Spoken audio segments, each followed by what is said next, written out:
কোনো দিন যাবা না এই ধরনের মজলিসে, যেখানে টিকিট কেটে ঢোকা লাগে, যেখানে শুধু ধনীরাই যেতে পারে, বড় হলরুম, 2000 টাকা 3000 টাকা টিকিট, 5000 টাকা টিকিট, অথবা শুধুমাত্র ধনীরাই যায়, গরিবরা যেতে পারে না। না, কোনোদিন এই সমস্ত মজলিসে যাবা না। এই সমস্ত মজলিসে কোনোদিন দাওয়াতি কাজ হয় না। ওই সমস্ত মজলিসগুলোতে ধনীদের তোয়াজ করা হয়।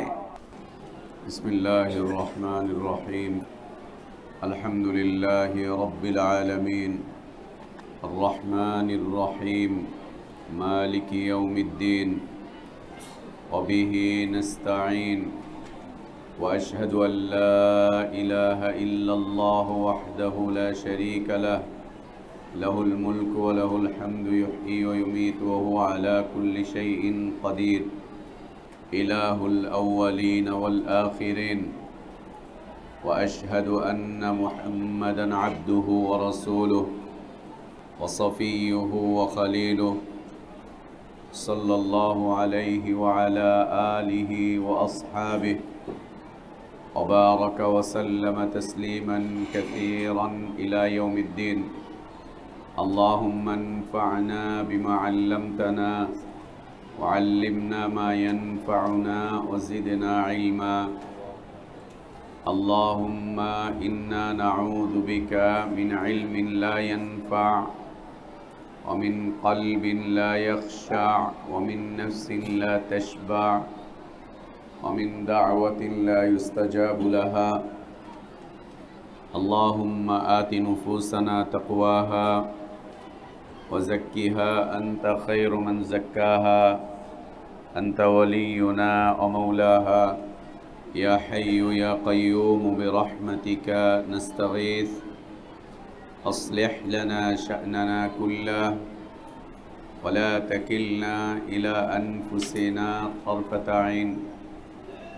سبحانك لا علم لنا إلا ما علمتنا إنك أنت العليم الحكيم. الحمد لله। আল্লাহ তাবারক ওয়া তাআলার অনেক প্রশংসা, আল্লাহ তাবারক ওয়া তাআলার অনেক শুকরিয়া যে তিনি আমাদের হিদায়াতের জন্য কোরআনুল কারীম নাজিল করেছেন। কোরআনুল কারীমকে সকল প্রকার বক্রতা মুক্ত রেখেছেন। কোরআনুল কারীমে সকল প্রকার বাতিলের অনুপ্রবেশকে যিনি রুদ্ধ করে দিয়েছেন, যিনি কোরআন পড়া, কোরআন বোঝা, কোরআনুল কারীম হিফজ করা, কোরআন অনুযায়ী জীবন সাজানো, কোরআন অনুযায়ী জীবন গোছানোকে যিনি সহজ এবং সাবলীল করেছেন, সে আল্লাহর প্রশংসা, যিনি আমাদেরকে কোরআনুল কারীমের এ তালিমি মজলিসে অংশগ্রহণ করার তৌফিক দান করেছেন। আলহামদুলিল্লাহ।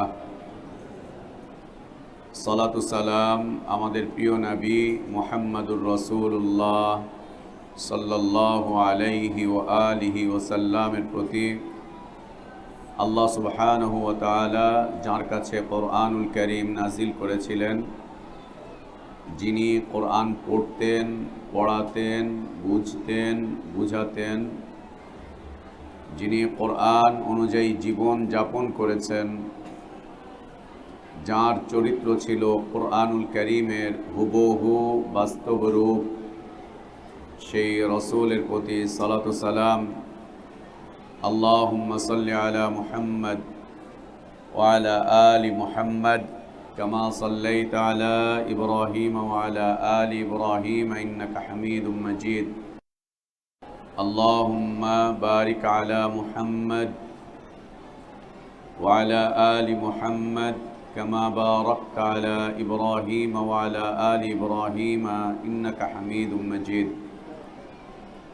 আলহামদুলিল্লাহ, আমরা ইয়াউমুল খামিস বা বৃহস্পতিবারের মাগরিবের পরের এ মুবারক সময়ে কোরআনুল কারীমের সূরা আন-নিসা থেকে অধ্যয়ন করছিলাম।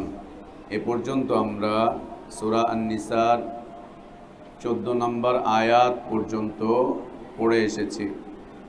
আজকে আমরা সূরা আন-নিসার 15, 16, 17 এবং 18 নম্বর আয়াত পর্যন্ত তিলাওয়াত করেছি।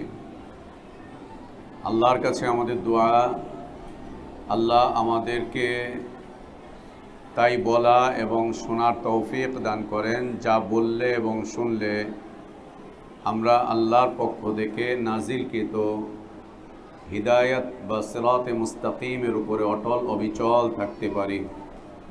ওই সমস্ত কথা বলা এবং শোনা থেকে আল্লাহ আমাদেরকে দূরে রাখেন, যা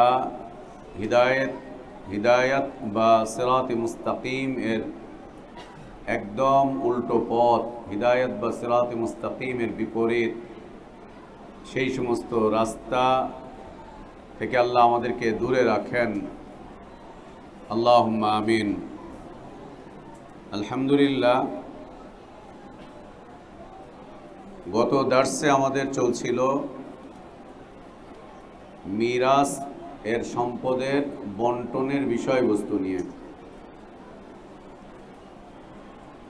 দীর্ঘ আলোচনা চলেছে মিরাস বিষয়ে এবং আল্লাহ তাবারক ওয়া তাআলা পৃথিবীর মানুষকে, বিশেষ করে খাসসাতান মুসলিমদেরকে জানিয়ে দিয়েছেন, যাতে করে আল্লাহ তাবারক ওয়া তাআলার বিধানগুলোকে মুসলিমগণ যথাযথভাবে পালন করে এবং এই পালন করতে গিয়ে মুসলিমগণ যেন আল্লাহ এবং তার রাসূলের ইতাআত করে। যদি ইতাআত করতে পারে তো আল্লাহ তাবারক ওয়া তাআলা তাদেরকে চির পুরস্কার জান্নাত দান করবেন। আর যদি আল্লাহর আইনটাকে অমান্য করে, আল্লাহর আইনের অবাধ্য হয়, তাহলে আল্লাহ তাবারক ওয়া তাআলা তাদেরকে জাহান্নামে প্রবেশ করাবেন এবং আল্লাহ তাবারক ওয়া তাআলা এই সীমানা লঙ্ঘন করতে নিষেধ করে দিয়েছেন, একদম নিষেধ করে দিয়েছেন। আজকে আমাদের আলোচনায় থাকছে মানব সমাজে ব্যাধি হিসাবে ব্যাপকভাবে বিস্তার লাভ করা একটা পাপ সম্পর্কে।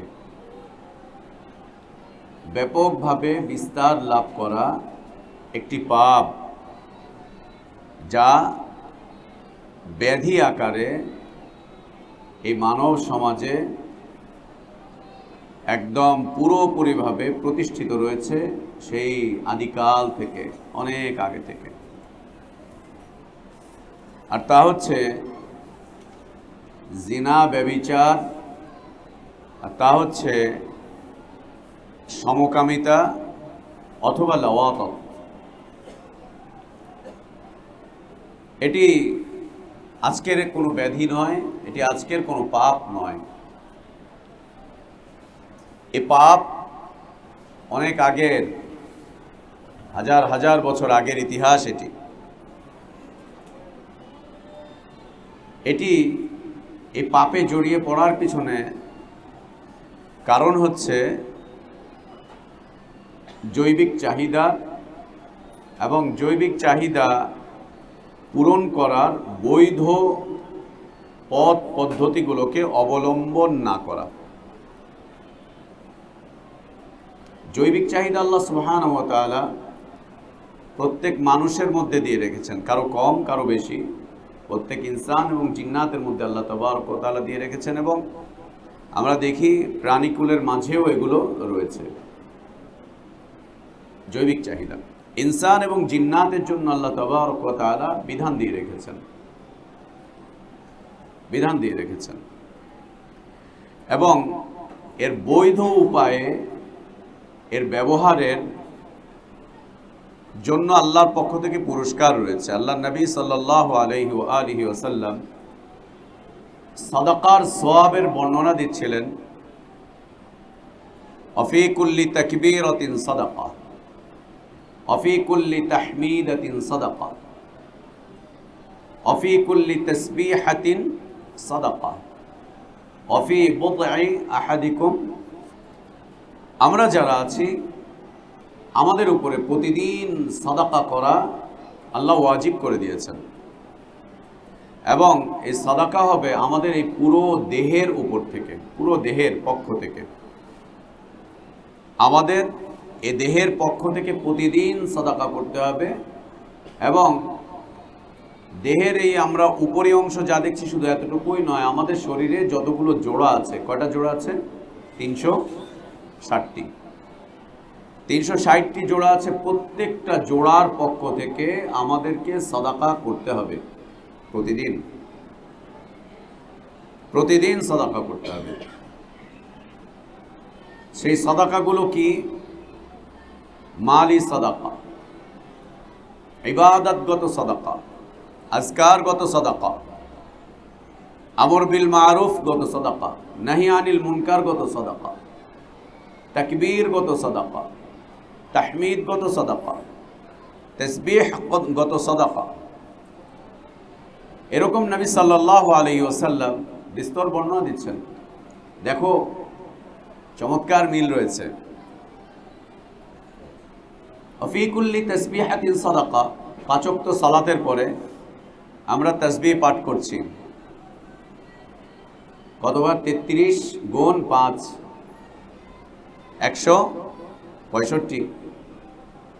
165 বার তাসবিহ, 165 বার তাকবীর, 165 বার তাহলিল। আমরা এভাবে করে যাচ্ছি, তাহমিদ পাঠ করে যাচ্ছি। সাদাকা আমাদের শরীরের জোড়ার পক্ষ থেকে হচ্ছে। এরপরে আমরা মাঝে মাঝেই নিজেদের মধ্যে আমাদের অবস্থা অনুযায়ী কিন্তু আমরা আমর বিল মারুফও করছি। আমরা বাবারা সন্তানদেরকে বলছি এটা করো না, আমর বিল মারুফ, এটা করো, আমর বিল মারুফ, এটা করো না, নাহি আনিল মুনকার। ওস্তাদরা ছাত্রদেরকে বলছেন এটা করো, আমর বিল মারুফ হচ্ছে, এটা করো না, নাহি আনিল মুনকার হচ্ছে, নাহি আনিল মুনকার হচ্ছে। ওস্তাদরা ছাত্রদেরকে বলছেন, ছাত্ররা পালন করছে, বড় ছাত্র আবার ছোটদেরকে বলছে। এই যদি আমাদের মাঝে বিরাজমান না থাকে তো আমরা গুনাহগার হয়ে যাব, আমরা গুনাহগার হয়ে যাব। ইসলাম অলসের কোনো দিন নয়, অলসদের কোনো দিন ইসলাম নয়, অলসতার কোনো স্থান ইসলামে নেই, অলসতার কোনো স্থান ইসলামে নেই, অলসদের কোনো দিন ইসলাম নয়, ইসলাম অলসদের কোনো দিন নয়।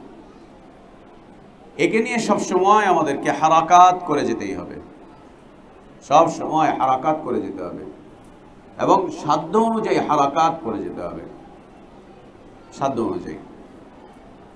তো আল্লাহ নবী সাল্লাল্লাহু আলাইহি ওয়া আলিহি ওয়াসাল্লাম সাদাকার বর্ণনা দিচ্ছেন। তিনি বলছেন যে আমাদেরকে সাদাকা করতে হবে আমাদের এই দেহের জোড়াগুলোর পক্ষ থেকে।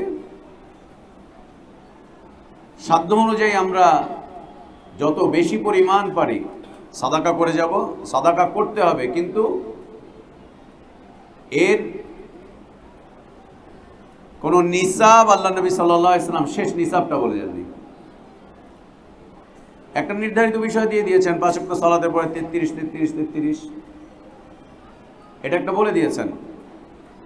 এছাড়াও যে কোনো সময় যে কোনো স্থানে নিজেরা নির্ধারণ না করে সুবহানাল্লাহ, আলহামদুলিল্লাহ, আল্লাহু আকবার, আস্তাগফিরুল্লাহ, লা হাওলা ওয়ালা কুওয়াতা ইল্লা বিল্লাহ বলতে থাকা। তো এইটাকে আবার আমাদের কিছু ভাই ব্রাদার, আমাদের কিছু মুরব্বিয়ানে আইযম এটাকে আবার নির্ধারণ করছেন, আমি 1000 বার লা ইলাহা ইল্লাল্লাহ পড়ি, আমি 10,000 বার দোয়া ইউনুস পড়ি। কোন বিপদে আছেন রে ভাই? ইউনুস আলাইহিস সালাম একবার পড়লেন তো আল্লাহ তার বিপদ থেকে উদ্ধার করলেন, উনি এখন 10,000 বার পড়ে। অবস্থাটা কি হওয়া উচিত? অবস্থাটা কি হওয়া উচিত? 10,000 বার, ওইটা 10,000, ওইটা 10,000, ওইটা 10,000, হাজার দানার এক মালা পকেটে করে নিয়ে ঘুরতে পারেন না? বাজারের ভাই ব্যাগের ভিতরে নিয়ে ঘুরে, বাজারের ব্যাগের ভিতরে। আর তোমরা তো আমাদের দেশে হাজার দানার তসবি দেখছো, যে ছোট ছোট মাল পুঁথির না। গতবার হজে গিয়ে ওই যে বাসার ভাইকে জিদ্দা নিয়ে দেখাইছি, কাঠের এত বড় বড় দানা, এত বড় বড় দানা, এক একটা আপেল সাইজের। যেটারে টিপে ওইটা এক একটা একটা আপেল সাইজের, বিশাল দাদা, কাঠের ভিতরে রশি দিয়ে ওটার বাইন্দা রাখছে। বললাম বাসা ভাই দিবেন নাকি একটা? সুবহানাল্লাহ, কি পথ পদ্ধতি মানুষের। তাসবিহ তাহলিল আদায় করবি, কি পথ পদ্ধতি। চোখ বন্ধ করেন, হাঁটু খিচ্চা ধরেন, শ্বাস বন্ধ করেন, ডান পাশ থেকে নিয়ে বাম পাশে মারেন, বাম পাশ থেকে নিয়ে নিচে মারেন, উল্টা করে চিত হয়ে পড়েন, লাইট নিবান, ডানা টিপেন। সুবহানাল্লাহ, সুবহানাল্লাহ। এই পদ্ধতিতে গিয়ে এগুলো কোনোটাই সাদাকা হবে না। এগুলো কি হবে? জাহান্নামে জারিয়া, সাদাকা জারিয়া হবে। কোথায়? জাহান্নামে, গুনাহে জারিয়া, আর জারি হতে থাকবে এগুলো। শয়তান কিভাবে নিয়ে খেলে, কিভাবে খেলে।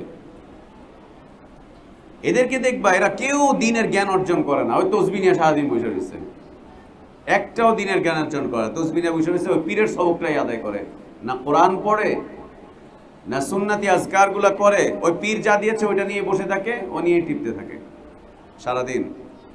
আর এখন তো টিপার জন্য ওই মালাও দরকার না, এখন হচ্ছে টাক টাক মেশিন বেরিয়েছে, টাক টাক টাক টাক টাক টাক। একটু পরপর দেখে 70,000 হয়েছে, বাকি আছে, টাক টাক টাক টাক 70,000 হয়েছে। হইলে পরে ওটা আবার খাতায় লেখা রাখে, অমুক দিনে 70,000 হয়েছে।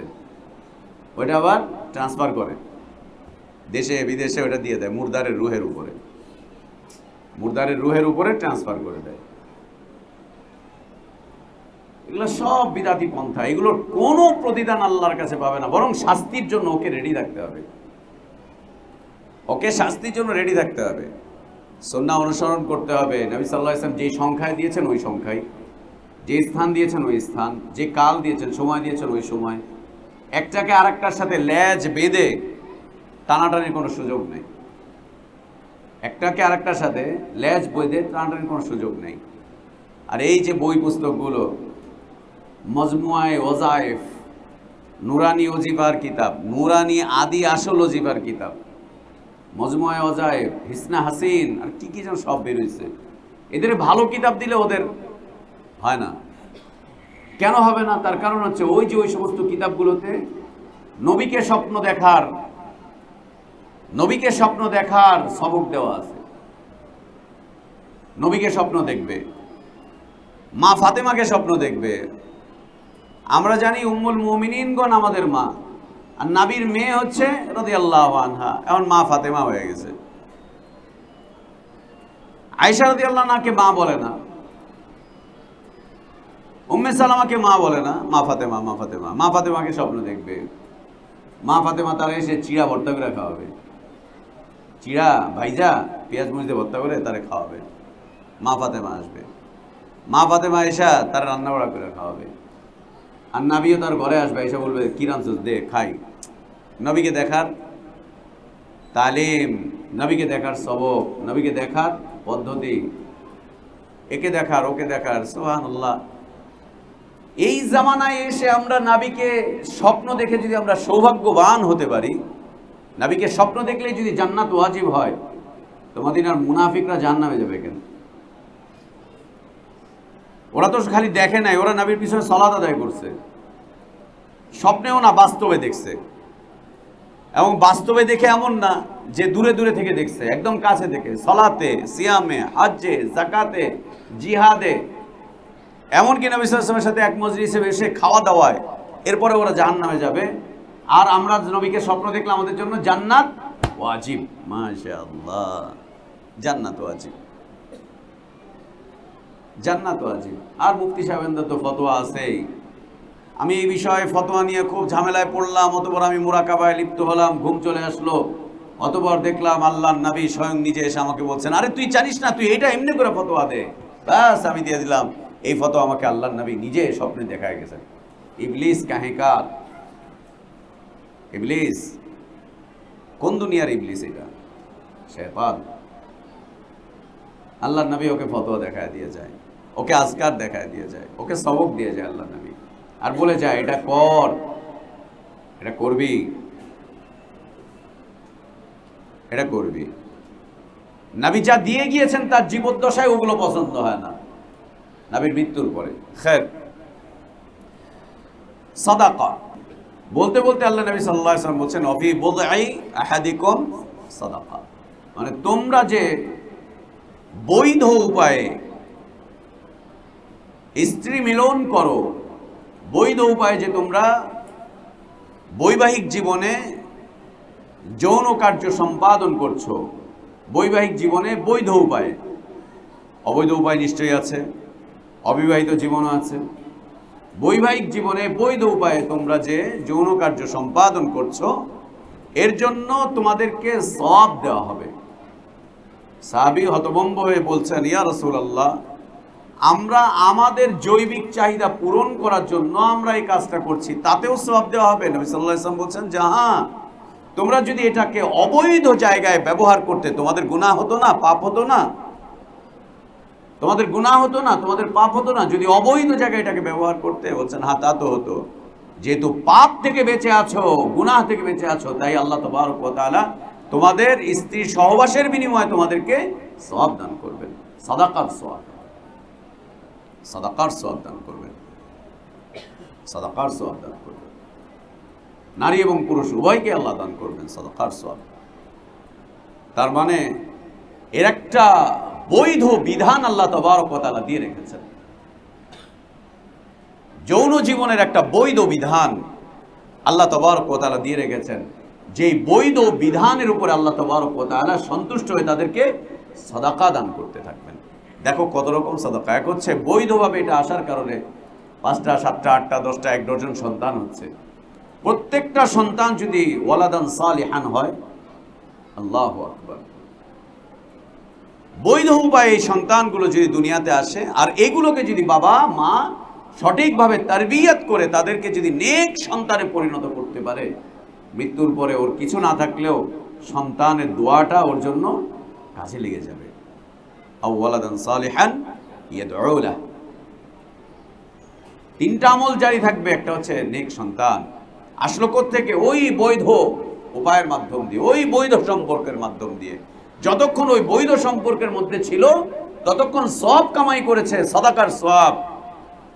আর ওর মাধ্যম দিয়ে আল্লাহ তাকে যা দান করেছেন এইটা দিয়ে সাদাকা জারিয়া হয়ে যাচ্ছে।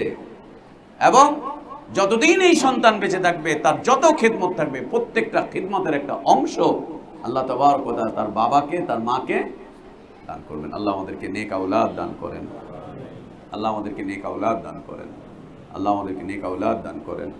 আমাদের যাদেরকে আল্লাহ আল আওলাদ দান করেছেন তাদেরকে আল্লাহ নেক বানিয়ে দেন, আল্লাহ তাদেরকে নেক বানিয়ে দেন, আল্লাহ তাদেরকে নেক বানিয়ে দেন। আল্লাহ আমাদেরকে নেক আওলাদ দান করেন, যাদেরকে আওলাদ দিয়েছেন আল্লাহ তাদেরকে নেক বানিয়ে দেন। আমাদের সন্তানদেরকে নিয়ে আমরা যারা পেরেশানিতে আছি, আল্লাহ আমাদের পেরেশানিগুলোকে দূর করে দেন। আমাদের সন্তানগুলোকে আল্লাহ পরেজগার বানান, তাকি বানান, নাকি বানান। আল্লাহ ওদেরকে দ্বীনের খাদিম বানান, দ্বীনের খাদিমা বানান। একটা বৈধ মাধ্যম, বৈধ একটা রাস্তা আল্লাহ তাবারক ওয়া তাআলা দিয়ে রেখেছেন। এবং এই বৈধটাও দিয়ে রেখেছেন আল্লাহ তাবারক ওয়া তাআলা সেই শুরু থেকে, আদম আলাইহিস সালাতু ওয়াস সালামের সময় থেকে, একদম আদম আলাইহিস সালাতু ওয়াস সালামের সময় থেকে। কিন্তু ধীরে ধীরে যত মানুষের সংখ্যা বেড়েছে, শয়তান যত বেশি মানুষকে আক্রমণ করেছে, মানুষ যত বেশি শয়তানের অনুকরণ করেছে, তত বেশি পৃথিবীতে এই মহামারী আরো ব্যাপকভাবে বিস্তার লাভ করেছে, ব্যাপকভাবে বিস্তার লাভ করেছে এই মহামারী। আল্লাহ নবী সাল্লাল্লাহু আলাইহি ওয়াসাল্লাম মক্কা বিজয়ের পর বলছিলেন, ইন্নাশ শাইতানা ক্বাদ ইয়াইসা আন ইউবাদা বিআরদিকুম ওয়ালাকিন রাদিয়া আন ইউতাআ ফীমা সিওয়া যালিক। শয়তান মায়ুস হয়ে গিয়েছে, শয়তান মায়ুস হয়ে গিয়েছে, ও নিরাশ হয়ে পড়েছে, ও হতাশ হয়ে পড়েছে যে এই জমিনে, এই পবিত্র জমিনে, সাহাবীদেরকে কেন্দ্র করে নবী সাল্লাল্লাহু আলাইহি ওয়াসাল্লাম বলছেন যে এই পবিত্র জমিনে তোমরা আর কোনোদিন শয়তানের ইবাদত করবে না। শয়তানকে সিজদা করা, শয়তানের সামনে দাঁড়িয়ে থাকা, শয়তানকে ভোগ দেওয়া, শয়তানের নামে কোরবানি করা, শয়তানকে দোয়া করা, শয়তানের কাছে প্রার্থনা করা। ইন্নাশ শাইতানা ক্বাদ ইয়াইসা আন ইউবাদা বিআরদিকুম, তোমাদের এই পবিত্র জমিতে তোমরা আর কোনোদিন শয়তানের ইবাদত করবে না মর্মে শয়তান নিরাশ হয়ে গিয়েছে, হায় আর কোনোদিন আমার ইবাদত হবে না। কিন্তু এর পরেও এই নিরাশার মধ্য থেকে শয়তানের অন্তরে একটা আশার আলো জ্বলে আছে, একটা আশার আলো ওর মধ্যে আছে। এই নিরাশার মধ্য থেকে একটা আশার আলো ওর মধ্যে দাউ দাউ করে জ্বলছে, আশার আলো আছে ওর মধ্যে। সেটা কি? ওয়ালাকিন রাদিয়া ইউতা ফি মা সিওয়া যালিক, শয়তানের চাক্ষুষ ইবাদতকে ছেড়ে দিবা, চাক্ষুষ ইবাদতকে পরিত্যাগ করে এইটাকে মাত্র শুধু বাদ দিয়ে বাকি তোমরা তোমাদের জীবনে অসংখ্য কাজে শয়তানের আনুগত্য করবে, শয়তানের হুকুম মেনে চলবে, শয়তানের কথায় উঠবে বসবে, ঘুমাবে, চলবে ফিরবে, রাত কাটাবে, দিন কাটাবে, টাকা কামাই করবে, বিয়ে করবে, শাদী করবে, যৌনাচার করবে, অনেক কিছুতে তোমরা শয়তানের আনুগত্য করবে। শুধু শয়তানকে প্রকাশ্যে সিজদা করবা না, শয়তানকে রুকু করবা না, শয়তানকে কিয়াম করবা না, শয়তানের নামে কোরবানি করবা না, শয়তানের নামে কসম করবা না, শয়তানের নামে ভোগ দিবা না, উৎসর্গ করবা না। এইটা করবা না, এটা সত্য। এজন্য শয়তান নিরাশ। তবে ওই নিরাশার মধ্য থেকে ওর আবার আশার আলো জ্বলে উঠেছে। সেটা হচ্ছে জীবনের প্রত্যেকটা কেন্দ্রে, প্রত্যেকটা মোড়ে মোড়ে তোমরা শয়তানের আনুগত্য করে চলবে, শয়তানের আনুগত্য করে চলবে। সুবহানাল্লাহ। এই যে শয়তানের আনুগত্য, ঈমান নাই, ইলম নাই, আমলে সালেহ নাই, হালাল নাই, হারাম থেকে বাঁচা নাই, হ্যাঁ, হারামগুলোকে বর্জন নাই, জাহিলিয়াতকে পরিত্যাগ করা নাই, বরং জাহিলিয়াতকে আমরা আমদানি করে নিয়ে আসি।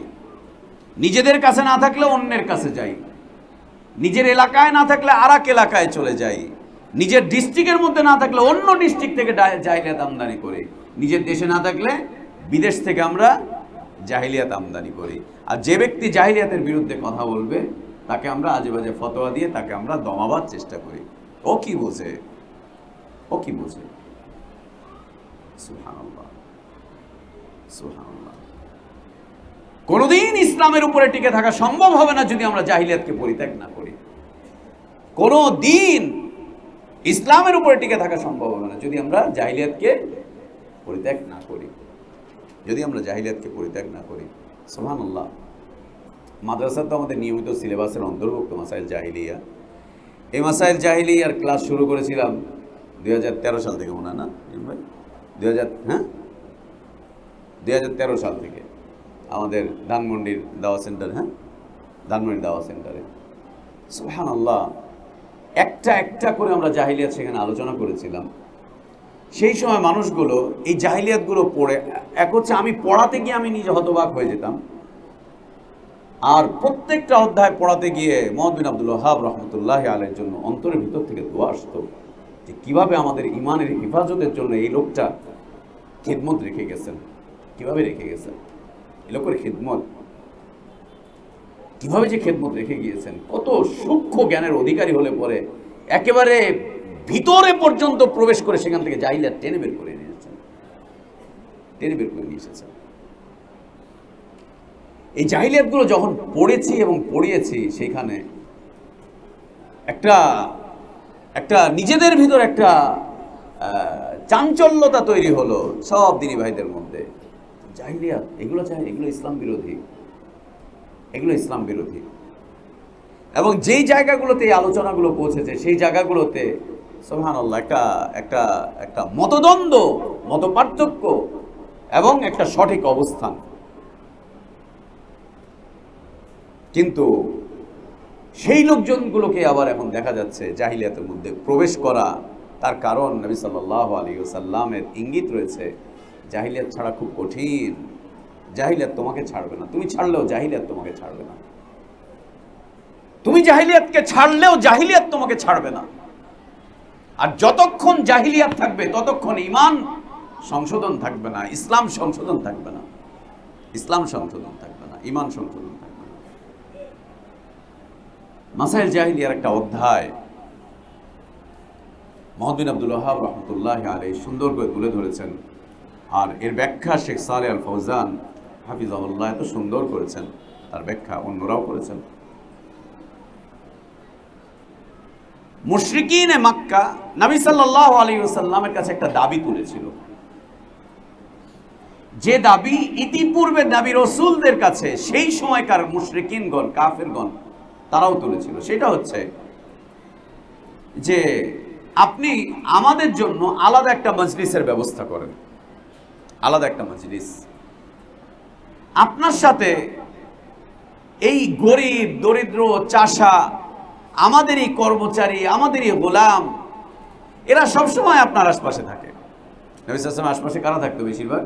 হতদরিদ্র গোলাম। হ্যাঁ, হতদরিদ্র গোলাম, তাদের বলা চলে প্রাণের স্পন্দন ছিলেন রাসূলুল্লাহ সাল্লাল্লাহু আলাইহি ওয়াসাল্লাম। প্রাণের স্পন্দন।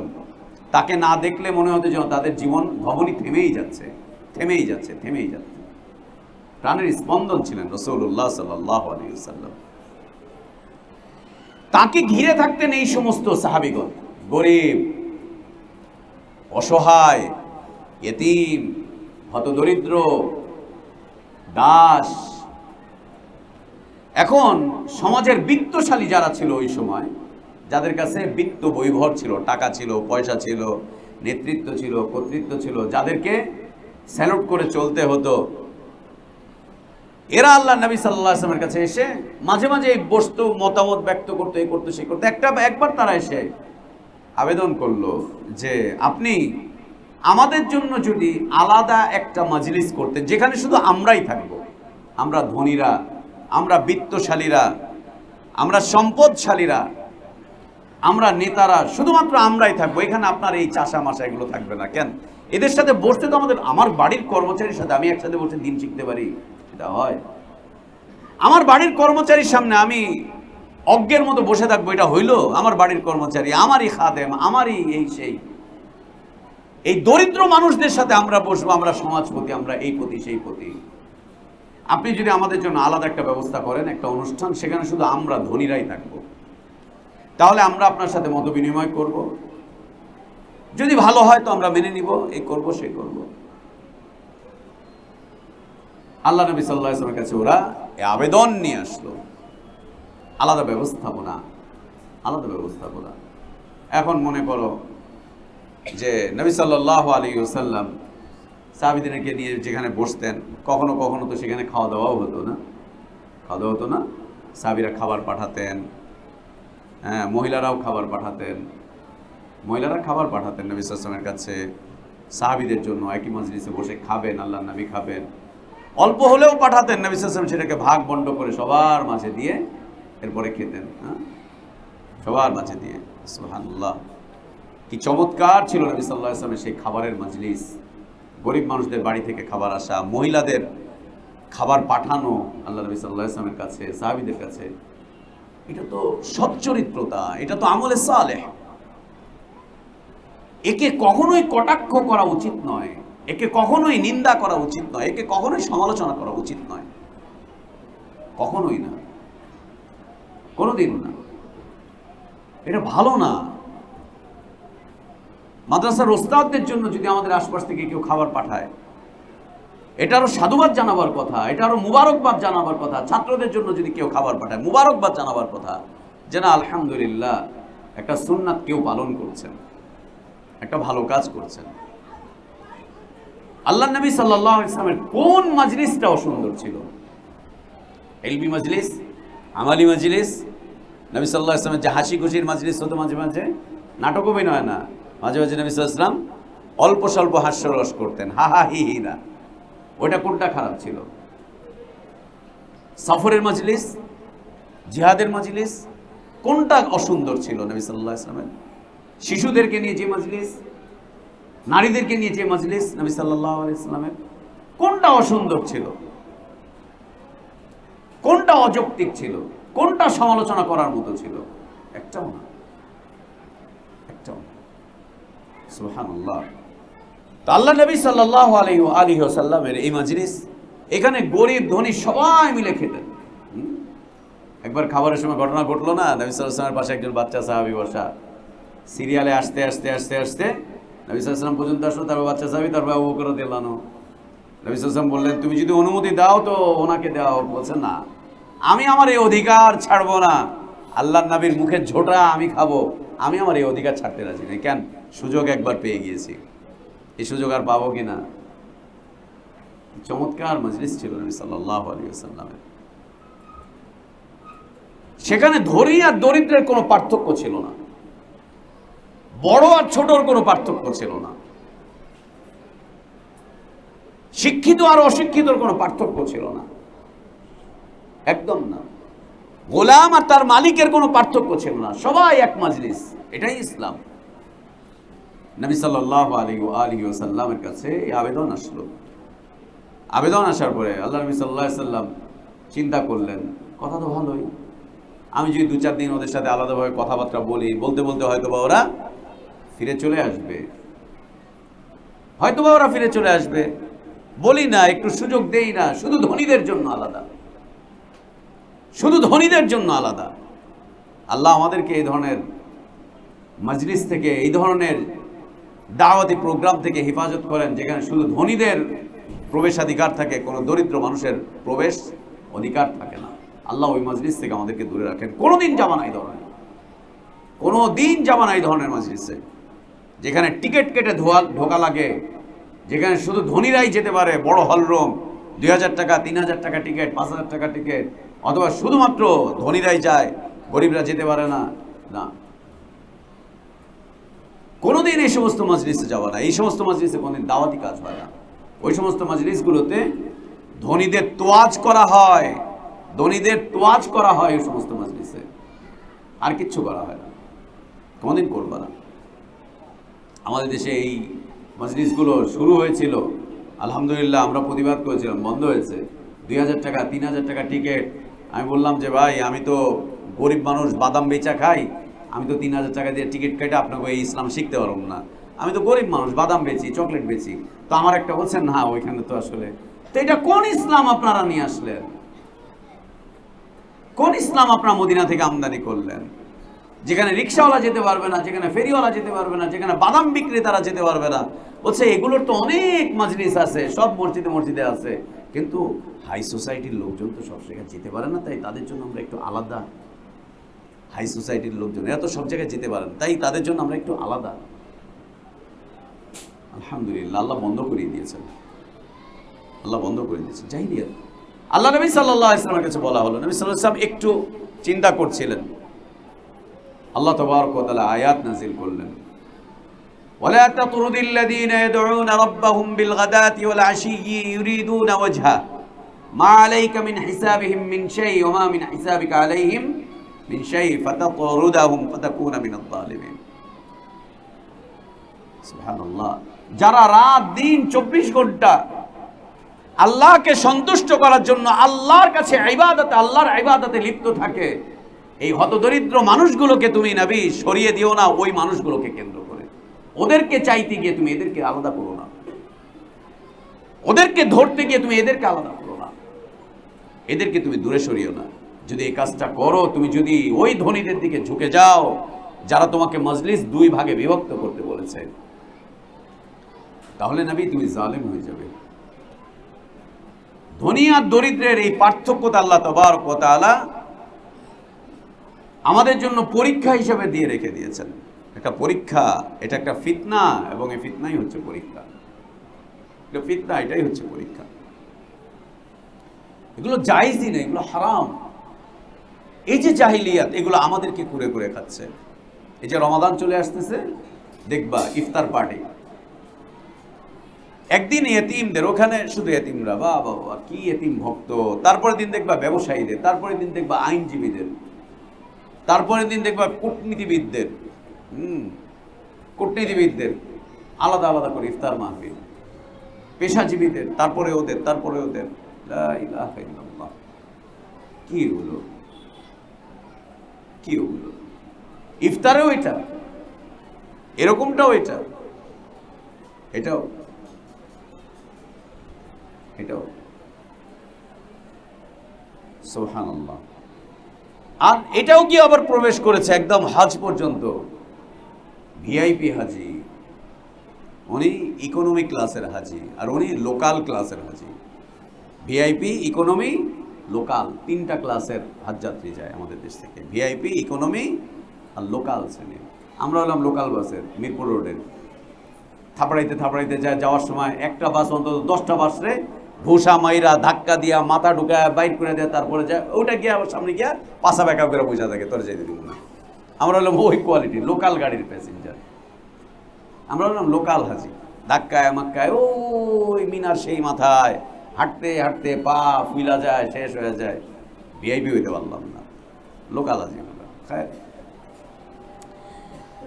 তো আল্লাহ তাবারক ওয়া তাআলা একদম মানব সভ্যতার শুরু থেকেই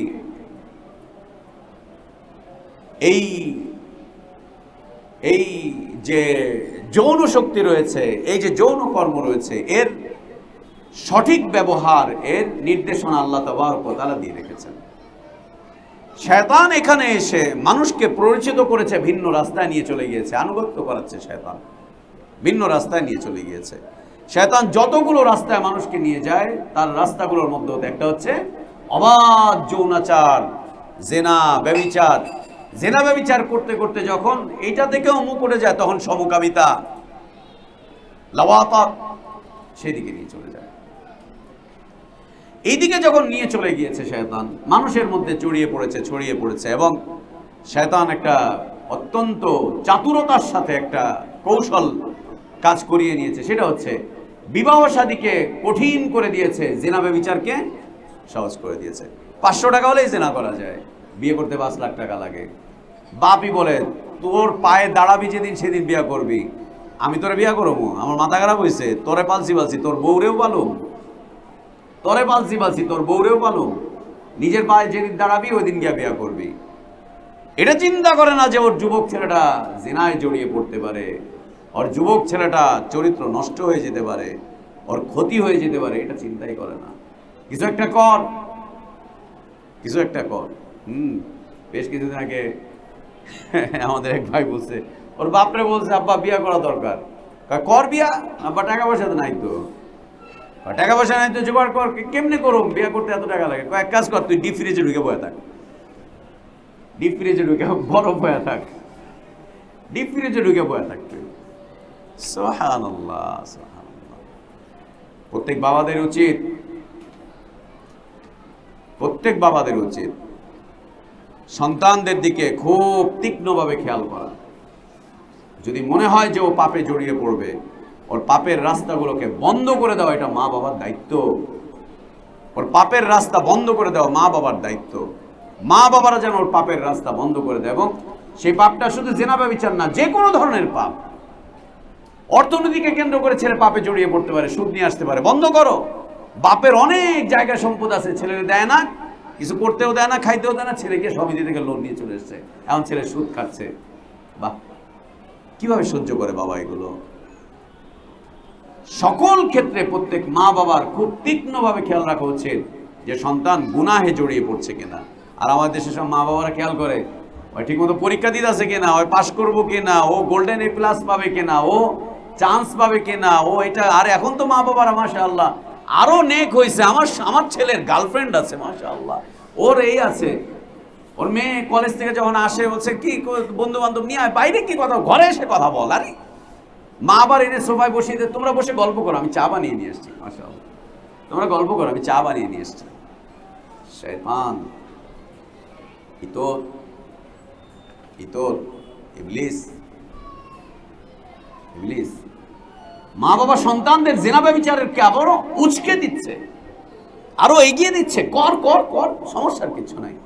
আমাদের তো বদনসিব, আমাদের বাপ মারা আমাদেরকে গোয়ার বানায় রাখছিল, গ্রাইমা ছিল, কেত্তা ছিল। তোদেরকে তো আমরা এখন ঢাকায় পড়াই, তোদেরকে আমরা এইটাই পড়াই, সেটা কার সমস্যা নেই। রাত 12টার সময় মেয়ে ফিরে, আর এটা কিছু না। কোত্থেকে আসলি? এই ইউনিভার্সিটির অ্যাসাইনমেন্ট ছিল, এই ছিল, আমরা গ্রুপ স্টাডি করছি না। এবার গ্রুপ স্টাডি করে না, গ্রুপ স্টাডি করছি না, গ্রুপ স্টাডি করেন বিশ্ববিদ্যালয় চত্বরে রাত্রে 12টা পর্যন্ত গ্রুপ স্টাডি। এটা কোন স্টাডি? গ্রুপ মাদক সেবন স্টাডি। এটা একসাথে বৈশা মাদক সেবন করে, ওইটাই গ্রুপ স্টাডি। একসাথে বৈশা বিড়ি খায়, গ্রুপ স্টাডি। বই 2-3টা খুলে রাখছে, বিড়ি টানতেছে ছেলে আর মেয়ে, ভার্সিটির চত্বরে বসে গ্রুপ স্টাডি করছে। আহা, আল্লাহু আকবার। মা বাবা এখন সন্তানদেরকে এই পাপের দিকে ঢেকে দিচ্ছে, ঢেলে দিচ্ছে, এই পাপে উৎসাহিত করছে, এই পাপে সহায়তা করছে মা বাবা সন্তানদেরকে টাকা দিয়ে, সময় দিয়ে, এই দিয়ে, ফ্রি করে দিয়ে আরো উৎসাহ দিচ্ছে, কর কর, সমস্যা কিছু নেই, যা। সুবহানাল্লাহ। এই মানব সভ্যতা ধ্বংস করার এক বিশাল মাধ্যম হচ্ছে অবৈধ অবাধ যৌনাচার। অবৈধ অবাধ যৌনাচার মানব সভ্যতা ধ্বংস করার এক বিশাল আয়োজন। এটি বিশাল আয়োজন, মানব সভ্যতায় ধ্বংস করে ফেলবে। সব অসভ্য হয়ে যাবে, সব অসভ্য হয়ে যাবে, কুকুরের মতো হবে, শূকরের মতো হবে, গাধার মতো হবে। রাস্তায় ঘাটায়, এখানে সেখানে, পার্কে, গাছের তলায়, রিকশায়, গাড়িতে, বেবি ট্যাক্সিতে অবাধ যৌনাচার। ইন্না লিল্লাহি ওয়া ইন্না ইলাইহি রাজিউন। কার সন্তান পেটে ধারণ করছে ও নিজেও জানে না, ও নিজেও জানে না। আর একে আবার লাইসেন্স দিয়ে দেওয়া হচ্ছে, বৈধতা দেওয়া হচ্ছে, ওদের থেকে আবার ট্যাক্স নেওয়া হচ্ছে। ওই ট্যাক্সের আবার একটা পয়সা সমাজ কল্যাণের কাজে লাগানো হচ্ছে। সমাজ কল্যাণের অন্তর্ভুক্ত হচ্ছে মসজিদ, মাদ্রাসা, সেখানেও দেওয়া হচ্ছে। আস্তাগফিরুল্লাহ, আস্তাগফিরুল্লাহ, হাওলা ওয়ালা কুওয়াতা ইল্লা বিল্লাহ, আস্তাগফিরুল্লাহ। মানব সভ্যতাকে ধ্বংস করার বিশাল এক আয়োজন এটি।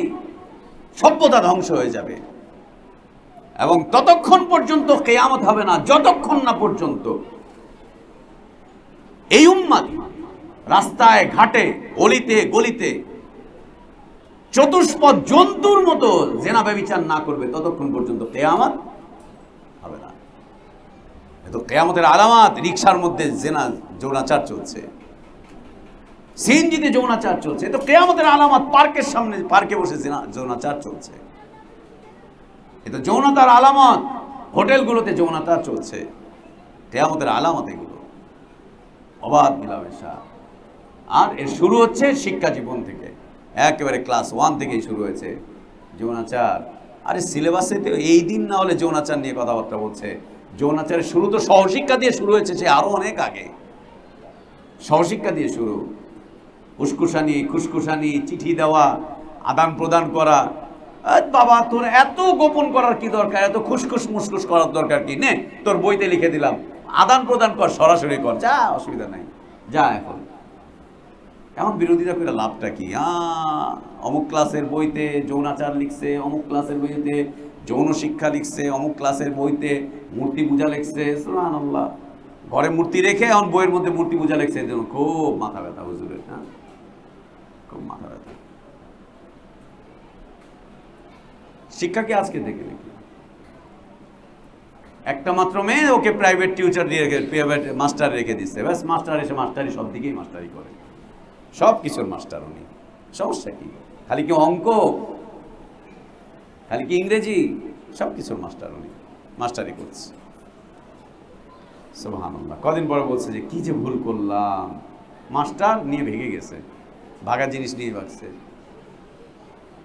ভাগার জিনিস নিয়ে ভাগছে। কিছুদিন আগে পেপার আসছিল না, এক মাস্টার প্রথমে মারে নিয়ে ভাগছে, পরে মা ফেরত আসে, এরপর মেরে নিয়ে ভাগছে। মা মেয়ে দুজনের মাস্টার উনি।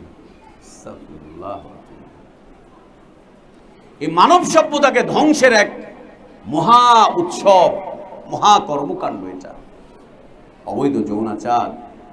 আল্লাহ আমাদেরকে হেফাজত করেন। তোমাদের কাছে ওসিয়ত থাকলো, যে ভুল আমরা দেরি করে করেছি তোমরা করবা না। লেখাপড়া শেষ অথবা চলছে, মনে হচ্ছে যে পাপ হয়ে যাবে, মা বাবার সাথে কথাবার্তা বলো, একদম স্বল্প খরচে গিয়ে বিয়ে শাদী করে ফেলো, একদম অল্প খরচে। ঢাকায় বিয়ে করতে অনেক টাকা লাগে, গ্রামে চলে যাও, গ্রামে চলে যাও। ওর শিক্ষা দেখতে যাও না, ও কি পাস, ইন্টার পাস না বিএ পাস, ওগুলো দেখতে যাও না। বকলম হলেও বিয়ে করে নিয়ে আসো, এরপর মাদ্রাসায় এনে ওকে শিক্ষিত বানাও, দিনদার বানাও, দিনের শিক্ষায় শিক্ষিত করো। ও কিছু লেখাপড়া করতে চায় না, জানুক না জানুক না জানুক, খালি দেখো সালাত পড়ে কিনা, কোরআন পড়ে কিনা, বিশেষভাবে দেখো বিশুদ্ধ আকীদার পরিবারের সন্তান কিনা। ও কি পাস করছে, কি লেখাপড়া করছে দরকার নেই, নতুন করে লেখাপড়া করাও, নতুন করে ওকে শিক্ষায় শিক্ষিত করো। ওর শিক্ষা জীবনের আলো জ্বালাও তুমি, কোরআন শেখাও ওকে, সুন্নাহ শেখাও ওকে, আকীদা শেখাও ওকে, দ্বীন শেখাও ওকে, মানহাজ শেখাও ওকে। ওর জীবনে অবদান রাখো তুমি। স্ত্রীদের জীবনে স্বামীদের অবদান জরুরি। মা আয়েশার জীবনে নবী সাল্লাল্লাহু আলাইহি ওয়াসাল্লামের অবদান ছিল। দেখো, ইলমি জীবন কার কাছে? তার স্বামীর কাছে। শুধু রসুল দেখলেই হবে না, তার স্বামীর কাছে তার ইলমি জীবন।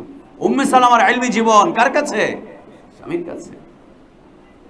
ইলমি জীবন অবদান রাখো নিজেদের স্ত্রীদের উপরে, তাকে শিক্ষিত করার অবদান রাখো, শিক্ষায় শিক্ষিত করার। ওই দেখতে যাও না ও ডিগ্রি পাস, এই পাস, সেই পাস, হ্যান পাস, তেন পাস। আর যদি ওটা দেখতে যাও তো আমাদের কিছু ভাইরা আছে মাশাআল্লাহ, লেখাপড়া শেষ করে যে মেয়েকে দেখছে ওই মেয়ের মেয়েকে আবার উনি এখন দেখতে গেছে। বুঝিস নাই? কপাল বাস করছে। উনি ইউনিভার্সিটি পাস করে শেষ করে একটা মেয়ের দেখতে গেছে বিয়ে করার জন্য। বিয়ে করতে গেছে, পছন্দ হয়েছে বা হয় নাই, বিয়ে হয় নাই, ব্যাস শেষ। যেতে যেতে যেতে ওই মেয়ের তো বিয়ে হয়েছে, বিয়ে হওয়ার পরে ওই মেয়ের ঘরে ওই মহিলা হয়েছে বিয়ের পরে, এরপরে তার মেয়ে হয়েছে। এই মেয়ে এখন লেখাপড়া করে বড় হয়েছে, এই মেয়ে এখন ডিগ্রি পাস করছে। এই মেয়ের বিয়ের ব্যাপারে উনি প্রস্তাব দিছে, গিয়ে দেখেছে সুবহানাল্লাহ দেখতে গেছে। তখন ওই মহিলা বলতেছে, তুমি কে? তোমাকে চেনা চেনা লাগতেছে, তুমি অমুক না? মাশাআল্লাহ, এই তো না না, সুবহানাল্লাহ। আমাদের একজন কারি সাহেব আছেন, কারি সাহেব, উনি বিয়ে করার জন্য রেডি হয়েছে সেই আজকে থেকে কত বছর, এখন 56-57 বছর বয়স হয়ে গেছে। 2011 সালে আমারে বলছে, মতিউর ভাই বিয়ে করুন, বিয়ে করায় দেন। তখন তার বয়স তো 47-48 হয়েছে। কি বিয়ে করবেন? ওদিন পর নেই, থাক না বিয়ে করুন তো কি লাগবো কল? কয় মাইয়াটা ঢাকা শহরের হইতে হইব, ঢাকা শহরের হইতে হইব, আর পোলাপাই নইলে তো মানুষ করা লাগবে, এই জন্য অন্তত মাস্টার্স পাস হইতে হইব, আর অবশ্যই সুন্দরী হইতে হইব, নাইলে তো আমার দৃষ্টি আরেক দিকে যাইব গা, আর আচ্ছা ফ্যামিলিটা একটু ভালো টালো হইতে হইব, আর তারপরে আর আচ্ছা একটু পয়সা টয়সা থাকলে একটু ভালো, হ্যাঁ, আর যে ফ্যামিলির যদি পাওয়ারফুল কোনো লোকজন থাকে তাহলে আমার জন্য ভালো, দাওয়াতি কাজ করতে আমার জন্য সুবিধা হইব। মাশাআল্লাহ, ঠিক আছে, দেখতে থাকেন। উনি আজও দেখতেছেন, আজও দেখতেছেন। এখন তার বয়স 56-57। তার ভাই বোনরা এখন তার বিয়ের কথা শুনলে ওরে মাইট দেয়, তুই এখন বিয়ে করে কি করবি? কেন তুই এখন বিয়া করবি? বিয়া করে মরে যাবি, তোর সব সম্পদ তোর বউয়ের কাছে যাবে। আমার ভাই বোনরা বিয়ে দিতে চায় না, সারা জীবন ভাই বোনরা বিয়ে দিতে গিয়া ত্যক্ত হয়ে গেছে, একদম ত্যক্ত হয়ে গেছে। বিয়া করাইতে চেয়েছে, বিয়া করায় না, আরো সুন্দর, আরো এরকম, আরো এরকম, আরো এরকম করতে করতে আর হয় নাই। এখন ভাই বোনের চিন্তা করছে যে ওর কয়েক কোটি টাকার সম্পদ আছে, মরে গেলে তো এটা ভাই বোনদের দিকে চলে যাবে, যদি এখন বউ আসে তাহলে তো বউ অর্ধেক পেয়ে যাবে। যা, এখন আর ভাই বোনরা বিয়ার কথা শুনলেই দেয় না, বিয়ে করে ফেলবা। মানব সভ্যতা যেন নষ্ট না হয়, এই উম্মতে ইসলাম মানব সভ্যতা যেন নষ্ট না হয়, এই উম্মতে মুহাম্মদ সাল্লাল্লাহু আলাইহি ওয়াসাল্লাম মানব সভ্যতা যেন নষ্ট না হয়। যে সভ্যতা আল্লাহ তাবারক ওয়া তাআলা আমাদের জন্য নাজিল করেছেন, যে সভ্যতা বাবা আদম আলাইহিস সালাতু ওয়াস সালাম থেকে নিয়ে আজও পর্যন্ত পৃথিবীর মুসলিমিনরা ধারণ করে রেখেছেন, এই সভ্যতাকে তুমি নষ্ট করতে চাও না। তোমার মুরব্বীরা যা ধারণ করে রেখেছেন, সালাফে সালেহিনগণ যে সভ্যতাকে ধারণ করে রেখেছেন, এটা যেন কোনোভাবেই নষ্ট না হয়, কোনোভাবেই নষ্ট না হয়। এবং আমরা যারা বাবা হয়েছি, সন্তানদের দিকে আমরা খুব তীক্ষ্ণ দৃষ্টি রাখি। ওই আইন কানুন দেখার কোনো দরকার নাই, 18 আগে হবে না, সেই হবে না, হ্যান হবে না, তেন হবে না। যে আইনে 18 লেখা আছে সেই আইনের মধ্যে আবার দেওয়া আছে বিশেষ প্রয়োজনে এটার ব্যত্যয় ঘটতে পারে, সেটা জায়গা মতো মন্ত্রণালয়তে জায়গা মতো গিয়ে বলে দিতে হবে, আমারটাকে আমি বিয়ে দিচ্ছি, আপত্তির কিছু না, আমি দেখবো, আমি করবো, অনুমতি নিয়ে। বিশেষ ব্যত্যয়, বিশেষ পরিবর্তন করতে পারে, তাও যেন মানব সভ্যতা নষ্ট না হয়,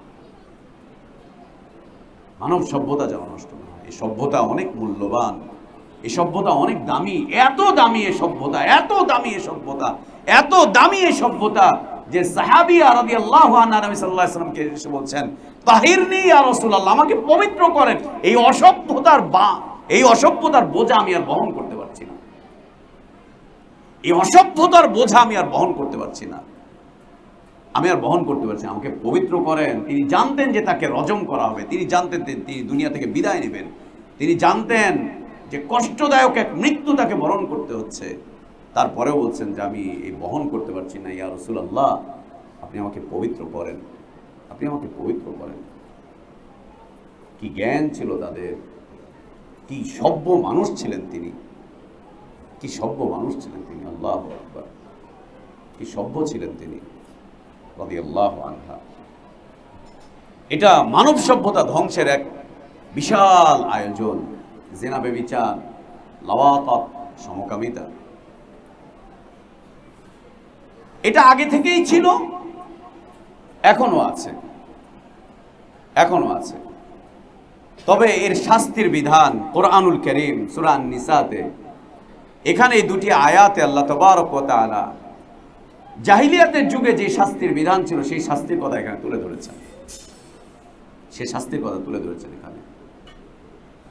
ওই সময় কিছু শাস্তি প্রচলিত ছিল যা তারা করত, সেটাকে আল্লাহ তাবারক ওয়া তাআলা তুলে ধরেছেন। এবং নবী সাল্লাল্লাহু আলাইহি ওয়াসাল্লাম এই বিধানের বিস্তারিত বর্ণনা দিয়েছেন। এবং কোরআনুল কারীম আল্লাহ তাবারক ওয়া তাআলা সূরা নূরে এই বিধানগুলোকে আল্লাহ তাবারক ওয়া তাআলা ওই আয়াত দ্বারা মানসুখ করেছেন। এবং সেই আয়াতের মধ্যে আল্লাহ নবী সাল্লাল্লাহু আলাইহি ওয়াসাল্লাম আবার তার মাজিদ ব্যাখ্যা করেছেন। সেটা কি? একটা সময় ছিল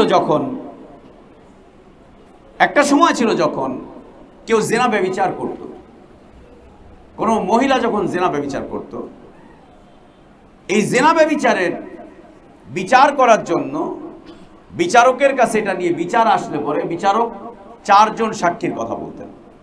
4 জন সাক্ষী। কোন মহিলা জিনায় লিপ্ত আছে, সাক্ষী লাগবে 4 জন, এবং 4 জনই পুরুষ হতে হবে, 4 জনই পুরুষ হতে হবে। এখন কে কাজটা করে যে 4 জন পুরুষের ডাইকাই না বলে, আসেন একটু দেখেন আমি জিনায় লিপ্ত আছি? অবশ্য এখন হচ্ছে। এবং আমাদের মুসলিম দেশ, আমাদের দেশের মতো একটা মুসলিম দেশ, এখানেও এখন জিনা ব্যভিচার সাক্ষী রাখা হচ্ছে, জিনা ব্যভিচারের সেঞ্চুরির ঘোষণা দেওয়া হচ্ছে, জিনা ব্যভিচারগুলোকে ভিডিও করে সেই ভিডিও ভাইরাল করার চেষ্টা করা হচ্ছে, ভিডিও করে দিয়ে সেটা দিয়ে আবার ব্ল্যাকমেইল করার চেষ্টা করা হচ্ছে, কত কিছু করা হচ্ছে। ইন্না লিল্লাহ। একটা মুসলিম দেশেও এগুলো সম্ভব? একটা মুসলিম দেশেও এগুলো সম্ভব? হ্যাঁ সম্ভব। কিসের মাধ্যম দিয়ে? কেন সম্ভব হচ্ছে এগুলো? কেন? এই অবাধ মেলামেশার লেখাপড়া এবং অবাধ এই আনন্দ উল্লাসের ব্যবস্থাপনা করা, অবাধ এই সংস্কৃতি, উদ্দাম নৃত্য, সংস্কৃতির উদ্যম হাওয়া, এর দ্বারা সম্ভব হচ্ছে, এর দ্বারা সম্ভব হচ্ছে। এখান থেকে এই লাগাম আর ফেরানো সম্ভব না। কোনো আইন দিয়ে, কোনো কানুন দিয়ে, কোনো বিধান দিয়ে এই আইনের লাগাম টানা আর সম্ভব না। এর সম্ভব হচ্ছে শুধুমাত্র তাজকিয়াতুন নুফুস, তাজকিয়াতুন নুফুস। এছাড়া আর সম্ভব না, এছাড়া আর সম্ভব না। এই এখন লাগাম টেনে ধরা আর না উলামাদের হাতে আছে, না প্রশাসনের হাতে আছে, না রাষ্ট্রযন্ত্রের হাতে আছে, না গার্জিয়ানদের হাতে আছে, কারো হাতে আর এর লাগাম নাই। এই লাগাম আর টানতে পারবে না। যেভাবে অবাধ হয়ে পড়েছে রাস্তায় ঘাটে, অলিতে গলিতে, পার্কে, এমনে সেমনে জেনা করছে, তার ভিডিও ধারণ করছে, ওইটা আবার মুভি হিসাবে বিক্রি করছে, ওইটাকে আবার কোটি কোটি মানুষ দেখছে। ইন্না লিল্লাহি ওয়া ইন্না ইলাইহি রাজিউন, ইন্না লিল্লাহি ওয়া ইন্না ইলাইহি রাজিউন, ইন্না লিল্লাহি ওয়া ইন্না ইলাইহি রাজিউন। সুবহানাল্লাহ। কোন যুগে এসে পড়লাম, কোন পরিবেশে এসে জীবন যাপন করছি। ইন্না লিল্লাহি ওয়া ইন্না ইলাইহি রাজিউন, ইন্না লিল্লাহ। এখন আর সাক্ষীটা কি দরকার নেই, এখন তো জানাই যাচ্ছে, এখন তো জানাই যাচ্ছে। আর বিভিন্ন অমুসলিম দেশে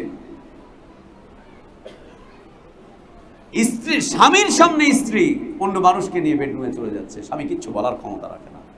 কিছু বললে পুলিশ কল করবে, পুলিশ কল করে বলবে আমার স্বাধীনতার উপরে হস্তক্ষেপ করেছে, আমার ইচ্ছে হচ্ছে আমি আরেকজন পুরুষের সাথে যাব, ও নিষেধ করছে, ব্যাস পুলিশ একে উঠিয়ে দিয়ে যাবে, গরুর বাচ্চাটাকে উঠিয়ে দিয়ে যাবে।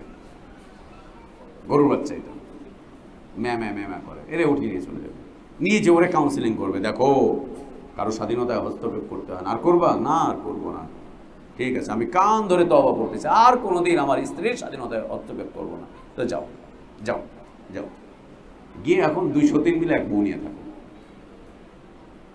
203-এর এক বউ। হ্যাঁ, এরা তো মহিলা, এরা কি পুরুষ নাকি? এরা কি পুরুষ নাকি? ওয়াইফের অপকর্ম দেখে, মেয়েদের অপকর্ম দেখে, এগুলো পুরুষ নাকি?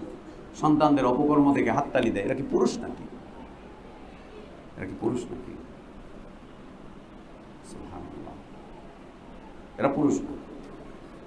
আর আমি তো এতটুকু বললাম, আমার চাইতেও কঠিন ভাষা বলেছেন আমাদের শেখ আব্দুর রাজ্জাক, আল্লাহ তাকে হেফাজত করেন। জাহিলিয়াতের বিরুদ্ধে খুব কঠিন করে কথা বলেন, আল্লাহ রহম করেন তার উপরে, আল্লাহ রহম করেন। খুব শক্ত কঠিন কথা বলেন, খুব কঠিন কথা বলেন, আল্লাহ তার উপরে রহম করেন। সুন্দর কথা বলেন এই সমস্ত বিষয় নিয়ে, খুব ভালো কথা বলেন। আল্লাহ আরও বলার তৌফিক দান করেন।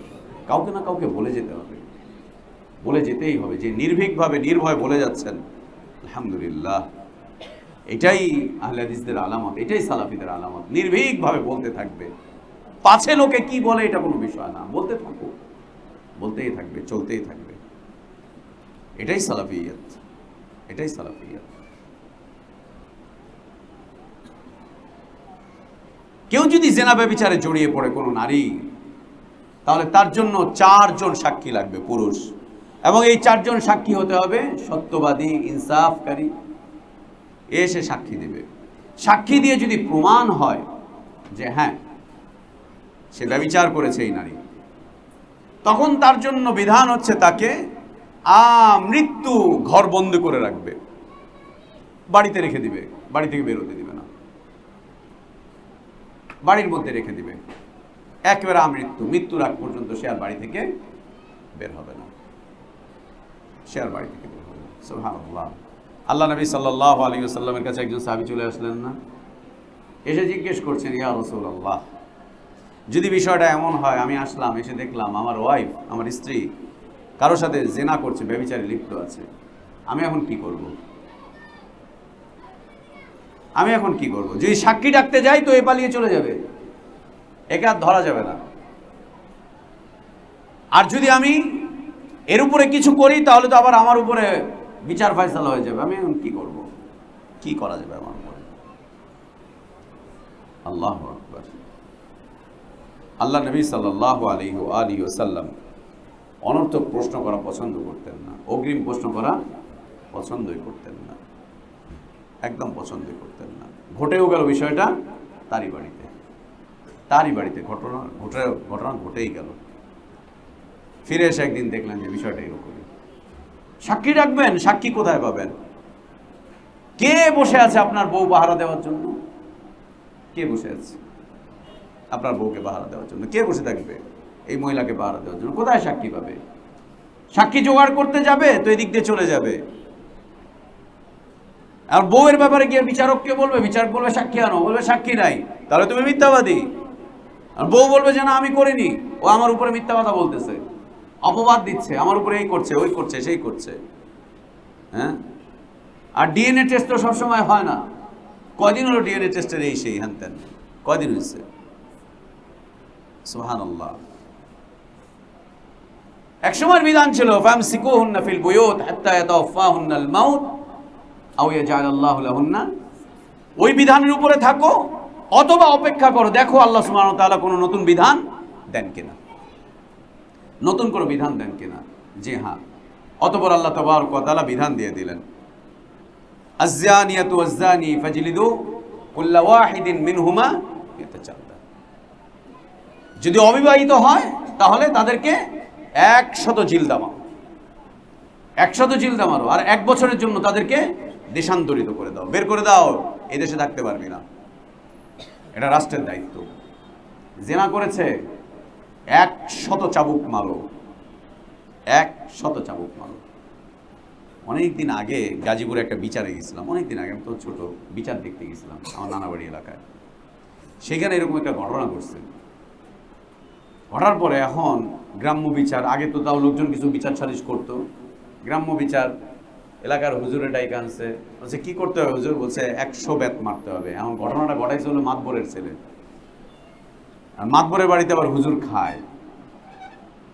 এখন মাতবর সাহেব বলছে, হুজুর 100 বাড়ি মারলে আমার এই পোলা বাঁচবো? বলে ব্যবস্থা আছে, 100 বাড়ি মারার ব্যবস্থা আছে, বাঁচবো, ছেলেও মারবো, বাঁচবো, লাঠিও ভাঙবো না, 100 সমস্যা নেই। কেমনে?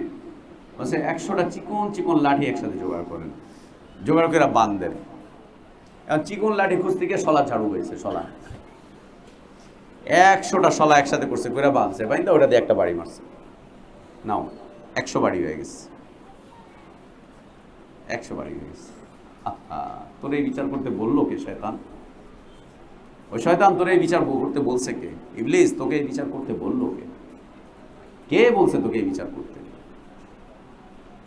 কে বলছে? ইবলিস যদি ওখানে উপস্থিত থেকে থাকে তাহলে ইবলিস ওরে লানত করছে যে তুই তো আমার চেয়ে বড়, তোর জন্য আমার পক্ষ থেকে লানত, তোর জন্য লানত। সুবহানাল্লাহ, কি মাসালা, কি সব বিষয়বস্তু। হ্যাঁ, ছোটবেলায় আমাদেরকে ফিক পড়াবার সময় এভাবে পড়াইছে, যদি এমন হয় যে না যার উপরে বিচার সাব্যস্ত হচ্ছে ওকে 100টা মানলে পরে ও মরে যাবে, তখন তো আবার হত্যার বিচার হবে, তখন তো কেসাস হয়ে যাবে। অতএব দেখতে হবে কিভাবে কি করা যায়। তখন আমরা যদি পারি এটাকে কমিয়ে এনে এটাকে এইভাবে করে কয়েকটা লাঠি একসাথে করে 10 বার মেরে, 10টা লাঠি একসাথে করে 10 বার মারলে 100 হয়ে গেছে, ব্যাস। এবং মারার সময় ঘুরিয়ে ফিরে মারবেন যাতে করে প্রত্যেকটা লাঠির আঘাত তার শরীরে লাগে। অথবা মারবে এমন ভাবে জোরে উঠাবে, উঠিয়ে সামনে এসে আস্তে দিলাম বলে, এরকম 1000 লাঠি মারলে কি হয়েছে? 100 না, 1000টা মারলে কি হয়েছে? 1000টা মারলে কি হয়েছে? হায় রে কিয়াস, হায় রে মাযহাব, হায় হায় হায় ফিকহ। সুবহানাল্লাহ, সুবহানাল্লাহ। আল্লাহ তাবারক ওয়া তাআলা বলেন আও ইয়াজআলাল্লাহু লাহুন্না সাবিলা, ওদেরকে ঘরে আবদ্ধ করে রাখো মৃত্যুর আগ পর্যন্ত। মৃত্যু ঘরে থাকবে, ওর ঘরটাই হয়ে যাবে ওর জন্য কারাগার। কেন? এই ফিতনা যেন আর বাইরে না যায়, যেটা আমরা বলছিলাম মানব সভ্যতা বিনষ্টকারী, মানব সভ্যতা ধ্বংসকারী, এই সভ্যতা ধ্বংসকারী এই ফিতনা যাতে আর বাইরে না যায়, ওকে ঘরে আটকে রাখো, ওকে ঘরে আটকে রাখো, ওকে ঘরে আটকে রেখে দাও। কাকে আটকে রাখবে? মহিলাকে। পুরুষ কই যাবে? পুরুষ তো পুরুষের মধ্যে বিচরণ করবে। এই যে আমার দেশে হচ্ছে, মহিলারা ধরে চুল কেটে দেয়, পেটের মধ্যে আলকাতরা দিয়ে দেয়, ওকে করে, আর মাতবরের ছেলে চেয়ারম্যানের ছেলে ঘুরে ফিরে বেড়াচ্ছে। মাশাআল্লাহ, মাশাআল্লাহ। আকাম করলো কে? শাস্তি হলো কার উপরে? ঘুরে ফিরে বেড়ায় কে? আর অপমান হতে হচ্ছে কাকে? কাকে অপমান? সব জাহিলিয়া, সেই সময়কার বিষয়বস্তু। আল্লাহ তাবারক ওয়া তাআলা কি চমৎকার বিধান দিয়ে দিলেন। যদি অবিবাহিত হয় তাহলে 100টা মারো, মেরে তাদেরকে কি করো? দেশান্তরিত করে দাও। আর যদি বিবাহিত দম্পতি হয়, বিবাহিত, ওর বউর সাথে ওর জামাই, ওর জামাইয়ের সাথে ওর বউ, দুইটাই যদি বিবাহিত হয় 100 বেত্রাঘাত করবে, এরপরে আবার রজম করবে, বেত মারবে একবারে চাবুক দিয়ে, জিলদা। লাঠির আরবি হচ্ছে আসা, আর চাবুক হচ্ছে জিলদা, চামড়াটা, যেটা দিয়ে ইমাম আহমদ ইবনে হাম্বল রাহমাতুল্লাহি আলাইহি মারা হয়েছিল, যেটা দিয়ে ইমাম মালিক রাহমাতুল্লাহি আলাইহি মারা হয়েছিল, ওইটাকেই জিলদা বলে, ওইটাকেই জিলদা বলে। আর এটা হলো বেত, লাঠি, এইটার ওইটার শাস্তির ব্যবধান আছে। জিলদা যদি কারো পিঠের উপরে মারা হয়, সাথে সাথে পিঠ থেকে চামড়ার উপরে আবরণ উঠে আসে, মারার সাথে সাথে ওটা সা করে উঠিয়ে নিয়ে চলে আসে, চামড়া উঠিয়ে নিয়ে চলে আসে, চাবুক। এখনো সৌদি আরবে আছে, জেনার বিচার যখন করে মারে, চাবুক মারে, দেখা যায় ভয়ঙ্কর আওয়াজ হয়, সাপ সাপ করে আওয়াজ হয়, চামড়া উঠে আসে একেবারে, মারার সাথে সাথে চামড়া উঠে আসবে, পুরো শরীর রক্তাক্ত হয়ে যায়।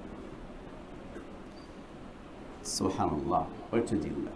মারো, মানব সভ্যতা ধ্বংস করবা, এই সভ্যতাকে ধ্বংস করবা, ধ্বংস করার অধিকার তোমার নাই।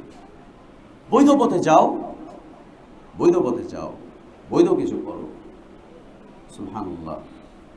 আও ইয়াজআলাল্লাহু লাহুন্না সাবিলা, আল্লাহ তাবারক ওয়া তাআলা নতুন বিধান নাজিল করলেন, কোরআনের এক আয়াত আর এক আয়াতকে মানসুখ করে, এক আয়াত আর এক আয়াতকে মানসুখ করে। কখনো কখনো তিলাওয়াত মানসুখ হয়, কখনো কখনো হুকুম মানসুখ হয়। এবং সুন্নাহর মর্যাদা এটাই যে আল্লাহ রাসূল সাল্লাল্লাহু আলাইহি ওয়াসাল্লামের সুন্নাহ দিয়েও কোরআন এর হুকুম মানসুখ হয়ে যায়, সুন্নাহ দিয়েও কোরআনের হুকুম মানসুখ হয়।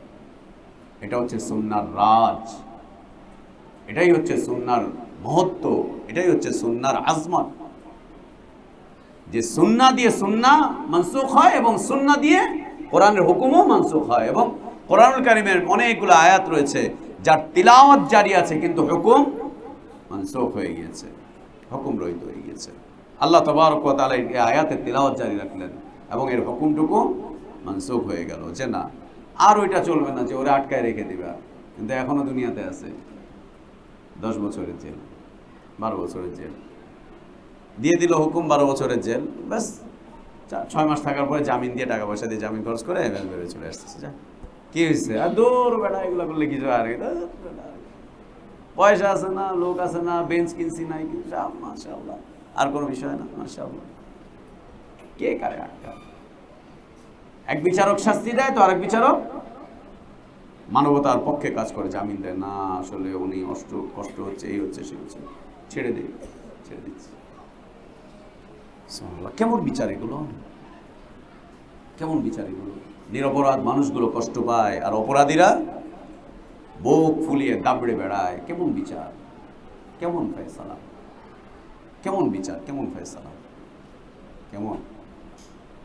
আল্লাহ তাবারক ওয়া তাআলা বলছেন ওয়াল্লাতি ইয়াতিনাল ফাহিশাতা মিন নিসাইকুম, তোমাদের মহিলাদের মধ্যে হতে কেউ যদি ফাহিশা কাজে জড়িয়ে পড়ে, ফাহিশা মানে জিনা, ব্যভিচার, ফাস্তাশহিদু আলাইহিন্না আরবাআতাম মিনকুম, তারে বিচার ফয়সালা করার জন্য তোমাদের মধ্যে হতে 4 জন সাক্ষীকে নিয়ে আসো, যিনি সত্যবাদী হবেন, যিনি ইনসাফ পরায়ণ হবেন। ফাইন শাহিদু, যদি সাক্ষ্য দেয় 4 জন, ফামসিকুহুন্না ফিল বুয়ুত, তাহলে তাকে ঘরের ভিতরে আবদ্ধ করে দাও। আর যদি সাক্ষ্য না থাকে তাহলে আর কোনো বিচার হবে না, কোনো ফয়সালা নেই।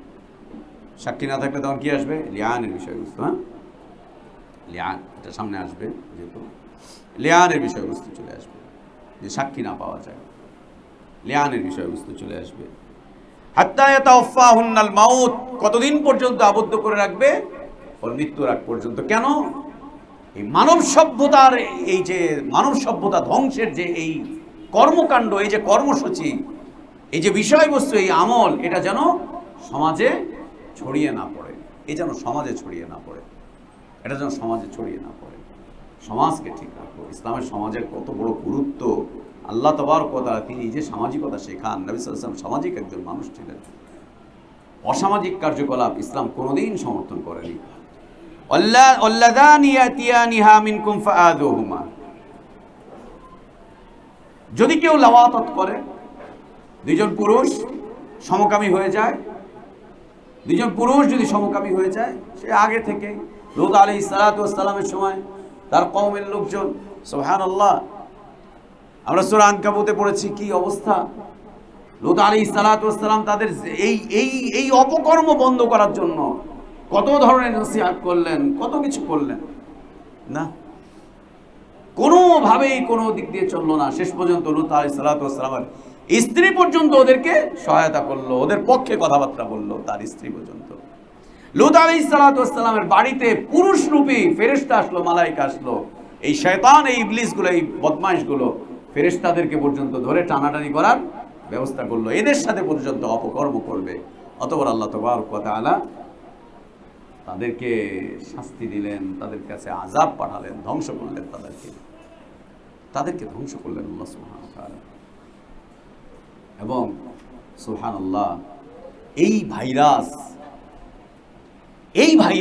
এই বিষ আজ মুসলিম দেশগুলোতে একদম ব্যাপকভাবে মহামারী আকারে ছড়িয়ে পড়েছে, ব্যাপকভাবে মুসলিম দেশগুলোতে, মুসলিম সমাজে, মুসলিম পরিবারগুলোতে পর্যন্ত। সুবহানাল্লাহ, এমনকি অনেক ক্ষেত্রে দেখা যায় যে দিনদার পর্যন্ত এবং পরিচয় দিচ্ছে আমরা সমকামী মুসলিম, আমরা গে মুসলিম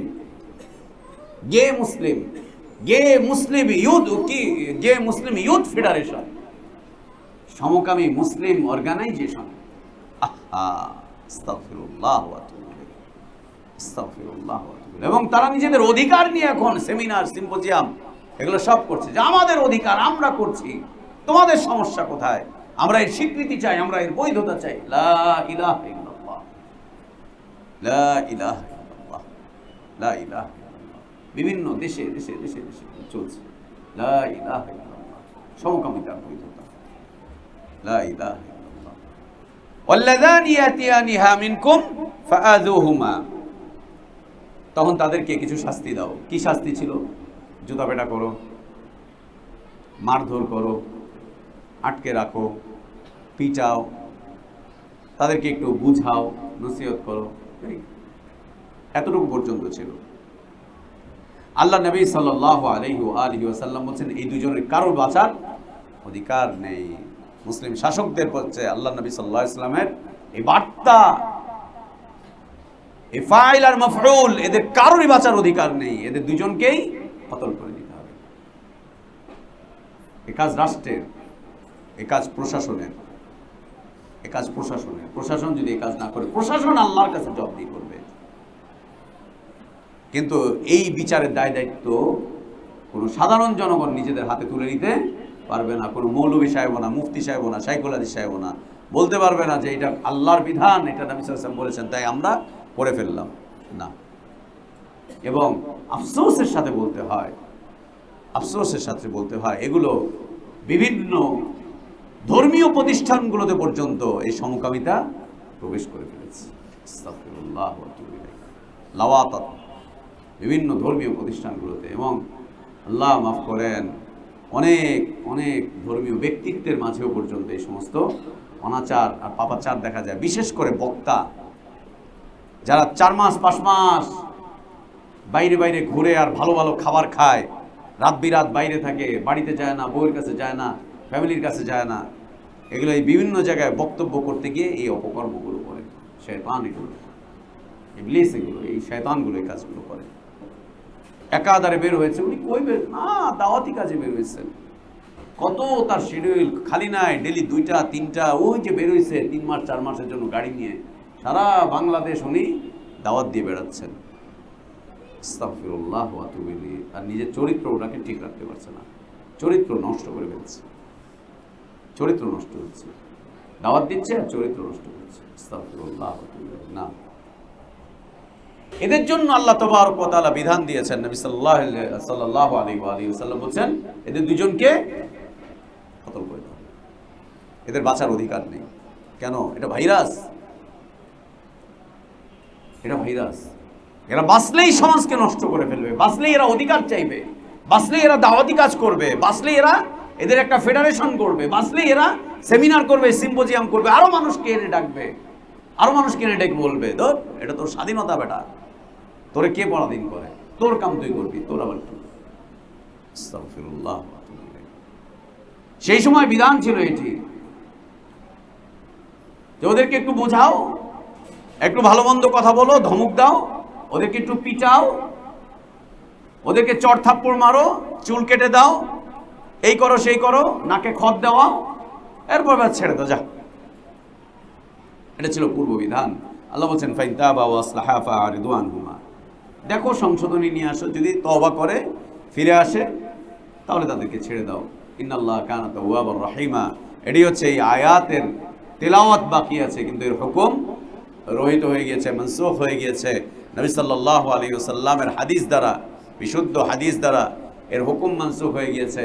এখন আর বিষয়টা না, এখন এটা মুসলিমদের রাষ্ট্রীয় আইনের আওতায় এটাকে আসতে হবে, মুসলিমদের রাষ্ট্রীয় আইনের আওতায় একে আনতে হবে যে এই ফাইল মাফুল উভয়কেই আর বেঁচে থাকার অধিকার নেই। রাষ্ট্র এই কাজটুকু নিশ্চিত করলে আল্লাহ তাদের উপরে রহম করবেন এবং মানব সভ্যতাটুকু বেঁচে যাবে, মানব সভ্যতাটুকু টিকে থাকবে, মানব সভ্যতাটুকু মানুষের কাছে মানুষের রূপ ধারণ করতে পারবে। আর না হলে না, আর না হলে না। ইন্নাল্লাহ কানা তাওয়াবার রহিমা। তাওবার একটি বিধান দিয়েছেন আল্লাহ তাবারক ওয়া তাআলা, ইন্নামাত তাওবাতু আলাল্লাহ লিল্লাযীনা ইয়ামালুনা আস-সুআ বিজাহালা। ওই ব্যক্তির তওবাই আল্লাহ কবুল করবেন যে ব্যক্তি অজ্ঞতার সাথে পাপ করে, অন্যায় করে। অজ্ঞতার সাথে, অজ্ঞতার সাথে পাপ করা, অন্যায় করা, এ দুটি বিধান। একটি হচ্ছে একজন লোক জানেই না যে এটা পাপ, একজন লোক জানেই না যে এটা অন্যায়, একজন লোক জানেই না যে এটা আল্লাহ নারাজ হবেন, একজন লোক জানেই না যে আল্লাহ এটা হারাম করে দিয়েছেন। আর একজন লোক এটা হারাম জানে কিন্তু এই হারামের ভয়াবহতা সম্পর্কে জানে না, এর ক্ষতি সম্পর্কে জানে না, এর বিচার ফয়সালা সম্পর্কে জানে না। শুধু শুনছে না নিষেধ, না করা যাবে না, না করা যাবে না, না করা যাবে না, এতটুকুই জানছে। কিন্তু এর ভয়াবহতা, এর বিধিবিধান, এর এগুলা সেগুলা কিচ্ছু জানে না। এগুলো সম্পর্কে তার কোনো খবর নাই, এগুলো সম্পর্কে তার কোনো খবর নেই। আল্লাহ বলছেন ইন্নামাত তাওবাতু আলাল্লাহ লিল্লাযিনা ইয়ামালুনা সুআ বিজাহালাতিন। এই বিজাহালাতিন, জাহালাতের সাথে, অজ্ঞতার সাথে আহলে ইলমগণের সুন্দর মন্তব্য রয়েছে। প্রত্যেক পাপিষ্ঠ যে গুনাহ করে, যে পাপ করে, ও যত বড় শিক্ষিতই হোক না কেন, ও যখন গুনাহ করছে ও তখন সে জাহেল হয়ে যায়। যখন সে গুনাহ করছে তখন সে জাহেল হয়ে যায়। যখন সে গুনাহ করছে ও জানে মদ খাওয়া হারাম, এরপরেও যখন মদ খাচ্ছে তখন বলতে হবে এই লোকটা জাহিল। এটা কোন জাহেল? বলছে শিক্ষিত মূর্খ, শিক্ষিত গাধা, শিক্ষিত গরু। শুনছি না এই ধরনের কথা আমরা? ও শিক্ষিত নামের মূর্খ, ও শিক্ষিত গাধা, ও শিক্ষিত গরু, ও শিক্ষিত মূর্খ। ও জেনেও কিছু জানে না, ও বুঝেও কিছু বুঝে না, বুঝেও কিছু বুঝে না। আহলে ইলমগণের সুন্দর কথা যে একদিকে হচ্ছে যে অজ্ঞতার সাথে পাপ করছে, যদি জ্ঞান দেওয়া হয় তো সে পাপ থেকে বেঁচে যায়। আরেকদিকে হচ্ছে যে প্রত্যেক পাপিষ্ঠই যখন পাপের মধ্যে লিপ্ত হয় সে তখন মূর্খে পরিণত হয়, অজ্ঞে পরিণত হয়। ওর জ্ঞান আর তখন ওর কাছে থাকে না, ওর জ্ঞান তখন ওকে ছেড়ে দিয়ে চলে যায়, ওর জ্ঞান তখন ওকে ছেড়ে দিয়ে চলে যায়, ওর সাথে ও থাকে না। যেমন আল্লাহ নবী সাল্লাল্লাহু আলাইহি ওয়াসাল্লামের একটা মুবারক বক্তব্য, শুধু জ্ঞানের বিষয় না, সেখানে নবী সাল্লাল্লাহু আলাইহি ওয়াসাল্লাম ঈমানের বিষয় বলছেন, তাই না? ওখানে মুসলিমের হাদিস, লা ইয়াজনি জানি হিনা ইয়াজনি ওয়া হুয়া মুমিন ওয়া লা ইয়াসরিকু সারিক হিনা ইয়াসরিকু ওয়া হুয়া মুমিন। একজন জেনাকারী যখন জেনা করে, এই জেনার তো অবস্থায় আর তার সাথে ঈমান থাকে না। যখন জেনা শেষ করে ও বের হয়ে এসে তওবা করে, ইস্তেগফার করে, তখন তার মধ্যে আবার ঈমান ফিরে আসে। একজন চোর চুরি কাজে, চুরি রত অবস্থায় তার কাছে ঈমান থাকে না, ওর ঈমান ওর থেকে দূরে সরে যায়, ঈমান ওর থেকে বের হয়ে চলে যায়। যখন সে ও কাজ শেষ করে বের হয়ে তওবা করে, তারপর তার কাছে আবার ঈমান ফিরে আসে। এই যে জাহেল, গুনাহরত অবস্থায় ও মুমিনই থাকে না, ঈমান থাকে না ওর সাথে, তার মানে ও জাহিল হয়ে যায়, ও জাহিল হয়ে যায়, ও জাহিল হয়ে যায়। এরপরেও আল্লাহ তাবারক ওয়া তাআলা রাস্তা খুলে রেখেছেন। আল্লাহ বলছেন, কুল ইয়া ইবাদিয়াল্লাযীনা আসরাফু আলা আনফুসিহিম লা তাকনাতু মির রাহমাতিল্লাহ। জেনে হোক না জেনে হোক গুনাহ করেছো, পাপ করেছো, আল্লাহর রহমত থেকে নিরাশ হয়ে আল্লাহর দরজা ছেড়ে দিয়ে দূরে চলে যেও না। আল্লাহর ক্ষমার দরজা ছেড়ে দিয়ে, আল্লাহর মাগফিরাতের দরজা ছেড়ে দিয়ে দূরে চলে যেও না। লা তাকনাতু মির রাহমাতিল্লাহ ইন্নাল্লাহা ইয়াগফিরুয যুনুবা জামিআ ইন্নাহু হুয়াল গফুরুর রহিম। মনে রাখতে হবে, আল্লাহ অতীতের বড় বড় পাপিষ্ঠদেরকে মাফ করেছিলেন, তাই আমাদের জন্যও তো আল্লাহ গফুরুর রহিম। আল্লাহ যদি অতীতের মানুষগুলোকে মাফ করতে পারেন তো আমাদেরকেও তো আমাদের আল্লাহ মাফ করবেন, কেন করবেন না? আর নবী সাল্লাল্লাহু আলাইহি ওয়াসাল্লাম বলেছেন, লাল্লাহু আরহামু বিইবাদি, লাল্লাহু আরহামু বিইবাদি। আল্লাহর চাইতে বড় রহমওয়ালা আর কে আছে, বড় দয়ালু আর কে আছে তার বান্দাদের উপরে? এই জন্য বিধান হচ্ছে, গুনাহ হয়েছে, গুনাহ হয়েছে কিন্তু ওর উপরে জমে থেকো না, গুনাহ হয়েছে ওর উপরে ইস্তেকামাত থেকো না, গুনাহ হয়েছে তওবা করতে দেরি করো না, গুনাহ হয়েছে ফিরে আসতে দেরি করো না। লজ্জিত হও আল্লাহর কাছে, অনুতপ্ত হও আল্লাহর কাছে, যে কোনো ধরনের গুনাহ হোক না কেন ফিরে আসো আল্লাহ তাবারক ওয়া তাআলার কাছে। নবী সাল্লাল্লাহু আলাইহি ওয়াসাল্লাম কি সুন্দর বলেছেন যে পাপ হয়ে গিয়েছে এটা বড় বিষয় না। আত-তাইবু মিনায যামবি কামান লা যামবা লাহু। একজন পাপিষ্ঠ ব্যক্তি যখন পাপ ছেড়ে দিয়ে তওবা করছে, নবী সাল্লাল্লাহু আলাইহি ওয়াসাল্লাম বলছেন সে যেন কোনো পাপ করেনি, সে যেন কোনো গুনাহ করেনি। আল্লাহ নবী সাল্লাল্লাহু আলাইহি ওয়াসাল্লাম আরো বলছেন, কুল্লু বানি আদামা খাত্তা ওয়া খায়রুল খাত্তাইন আত-তাওয়াবুন। আদমের সব সন্তান ভুল করে, অন্যায় করে, গুনাহ করে, পাপ করে। এই পাপিষ্ঠদের মধ্যে হতে সর্বোত্তম পাপিষ্ঠ ব্যক্তি হচ্ছে সে যে পাপের পরে আবার তওবা করে আল্লাহর কাছে ফিরে চলে আসে, আল্লাহর কাছে ফিরে চলে আসে, আল্লাহর কাছে ফিরে চলে আসে। যা হয়েছে অতীতে হয়েছে, যা চলে গিয়েছে তা চলে গিয়েছে, কেউ জানেন আল্লাহ জানেন, তো আল্লাহর কাছেই গোপন থাক, আল্লাহর কাছেই গোপন থাক। ফিরে আসো আল্লাহর পথে, ছেড়ে দাও গুনার পথ, ছেড়ে দাও পাপের পথ, সুম্মা ইয়াতুবুনা মিন কারিবিন, আল্লাহ তাবারক ওয়া তাআলা বলছেন অতঃপর সে যেন তওবাটা খুব তাড়াতাড়ি করে। গুনাহ করার পরে তওবা করতে দেরি করা যাবে না, গুনাহ করার পরে তওবা করতে দেরি করা যাবে না। যখনই তওবা করতে বান্দা দেরি করে তখন এই জায়গাটাতে এসে শয়তান খুব কাজ করে ওকে তওবার রাস্তা থেকে দূরে সরা দেয়। থাক, কালকে করবো, পরশুদিন করবো, আচ্ছা ঠিক আছে, যাই অমুকের কাছে গিয়ে তওবা করবো, তমুকের কাছে গিয়ে। তো এই যে রোজার মাস আসতেছে, রোজার মাস আসলে আমি তওবা করে ভালো হয়ে যাবো। সুবহানাল্লাহ, সারা বছর তওবা করতে, পাপ করতে করতে রোজার মাসের অপেক্ষা করে, রোজার মাস আসলে ভালো হয়ে যাবে।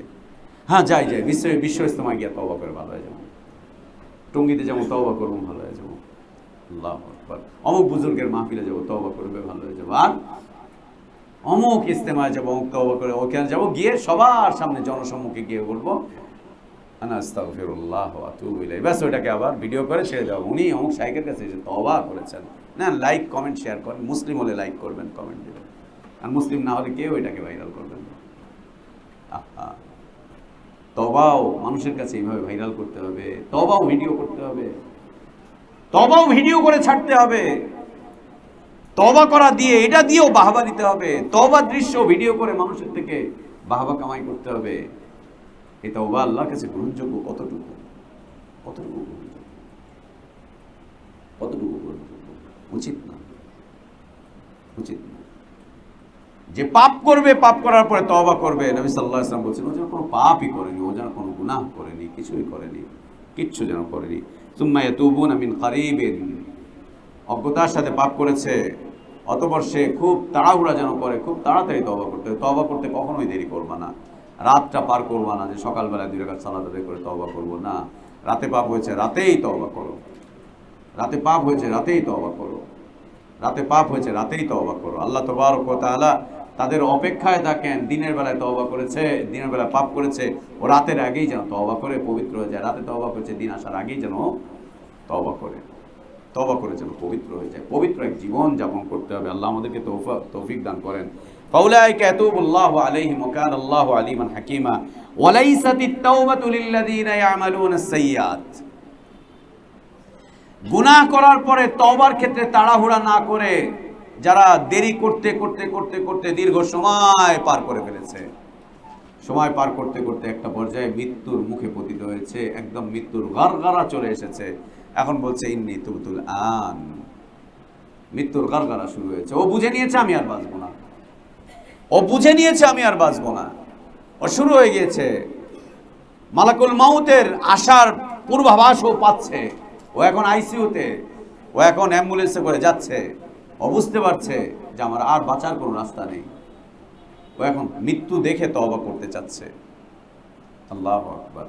আল্লাহ বলছেন এর কোনো তওবা নেই, এর কোনো তওবা নেই, এর তওবা কবুল হবে না। যে নিশ্চিত আযাব দেখে তওবা করবে তার তওবা কবুল হবে না, যে নিশ্চিত মৃত্যু দেখে তওবা করবে তার তওবা কবুল হবে না, তার আবেদন আল্লাহর কাছে গৃহীত হবে না। ঠিক এমনি ভাবে যে নিশ্চিত কিয়ামত দেখে ফেলবে, পশ্চিম দিকে সূর্য উদিত হয়েছে, আর তখন তওবা করবে, তখন একদল মানুষ তওবা করবে যখন দেখবে পশ্চিম দিকে সূর্য উদিত হয়েছে, তখন তাদের তওবা কবুল হবে না। এই দুই শ্রেণীর মানুষ, তার তওবা কবুল হয় না। যারা নিজেদের নিশ্চিত মৃত্যু দেখে তখন তওবা করে, ইন্নী তুবতুল আন আনা আস্তাগফিরুল্লাহ ওয়া আতুবু ইলাইহি আল্লাহুম্মা আনতা রাব্বি, কোনো ফায়দা নেই, কোনো ফায়দা নেই, কোনো ফায়দা নেই।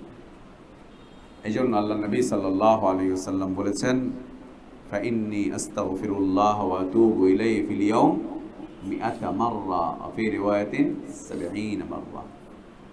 নিষ্পাপ নবী, মাসুম নবী, নিষ্পাপ নবী, মাসুম নবী, উসওয়াতুনা কুদওয়াতুনা, তিনি আদর্শ রেখে গিয়েছেন। তিনি 100 বার আল্লাহর কাছে তওবা করতেন, 100 বার আল্লাহর কাছে তওবা করতেন প্রতিদিন।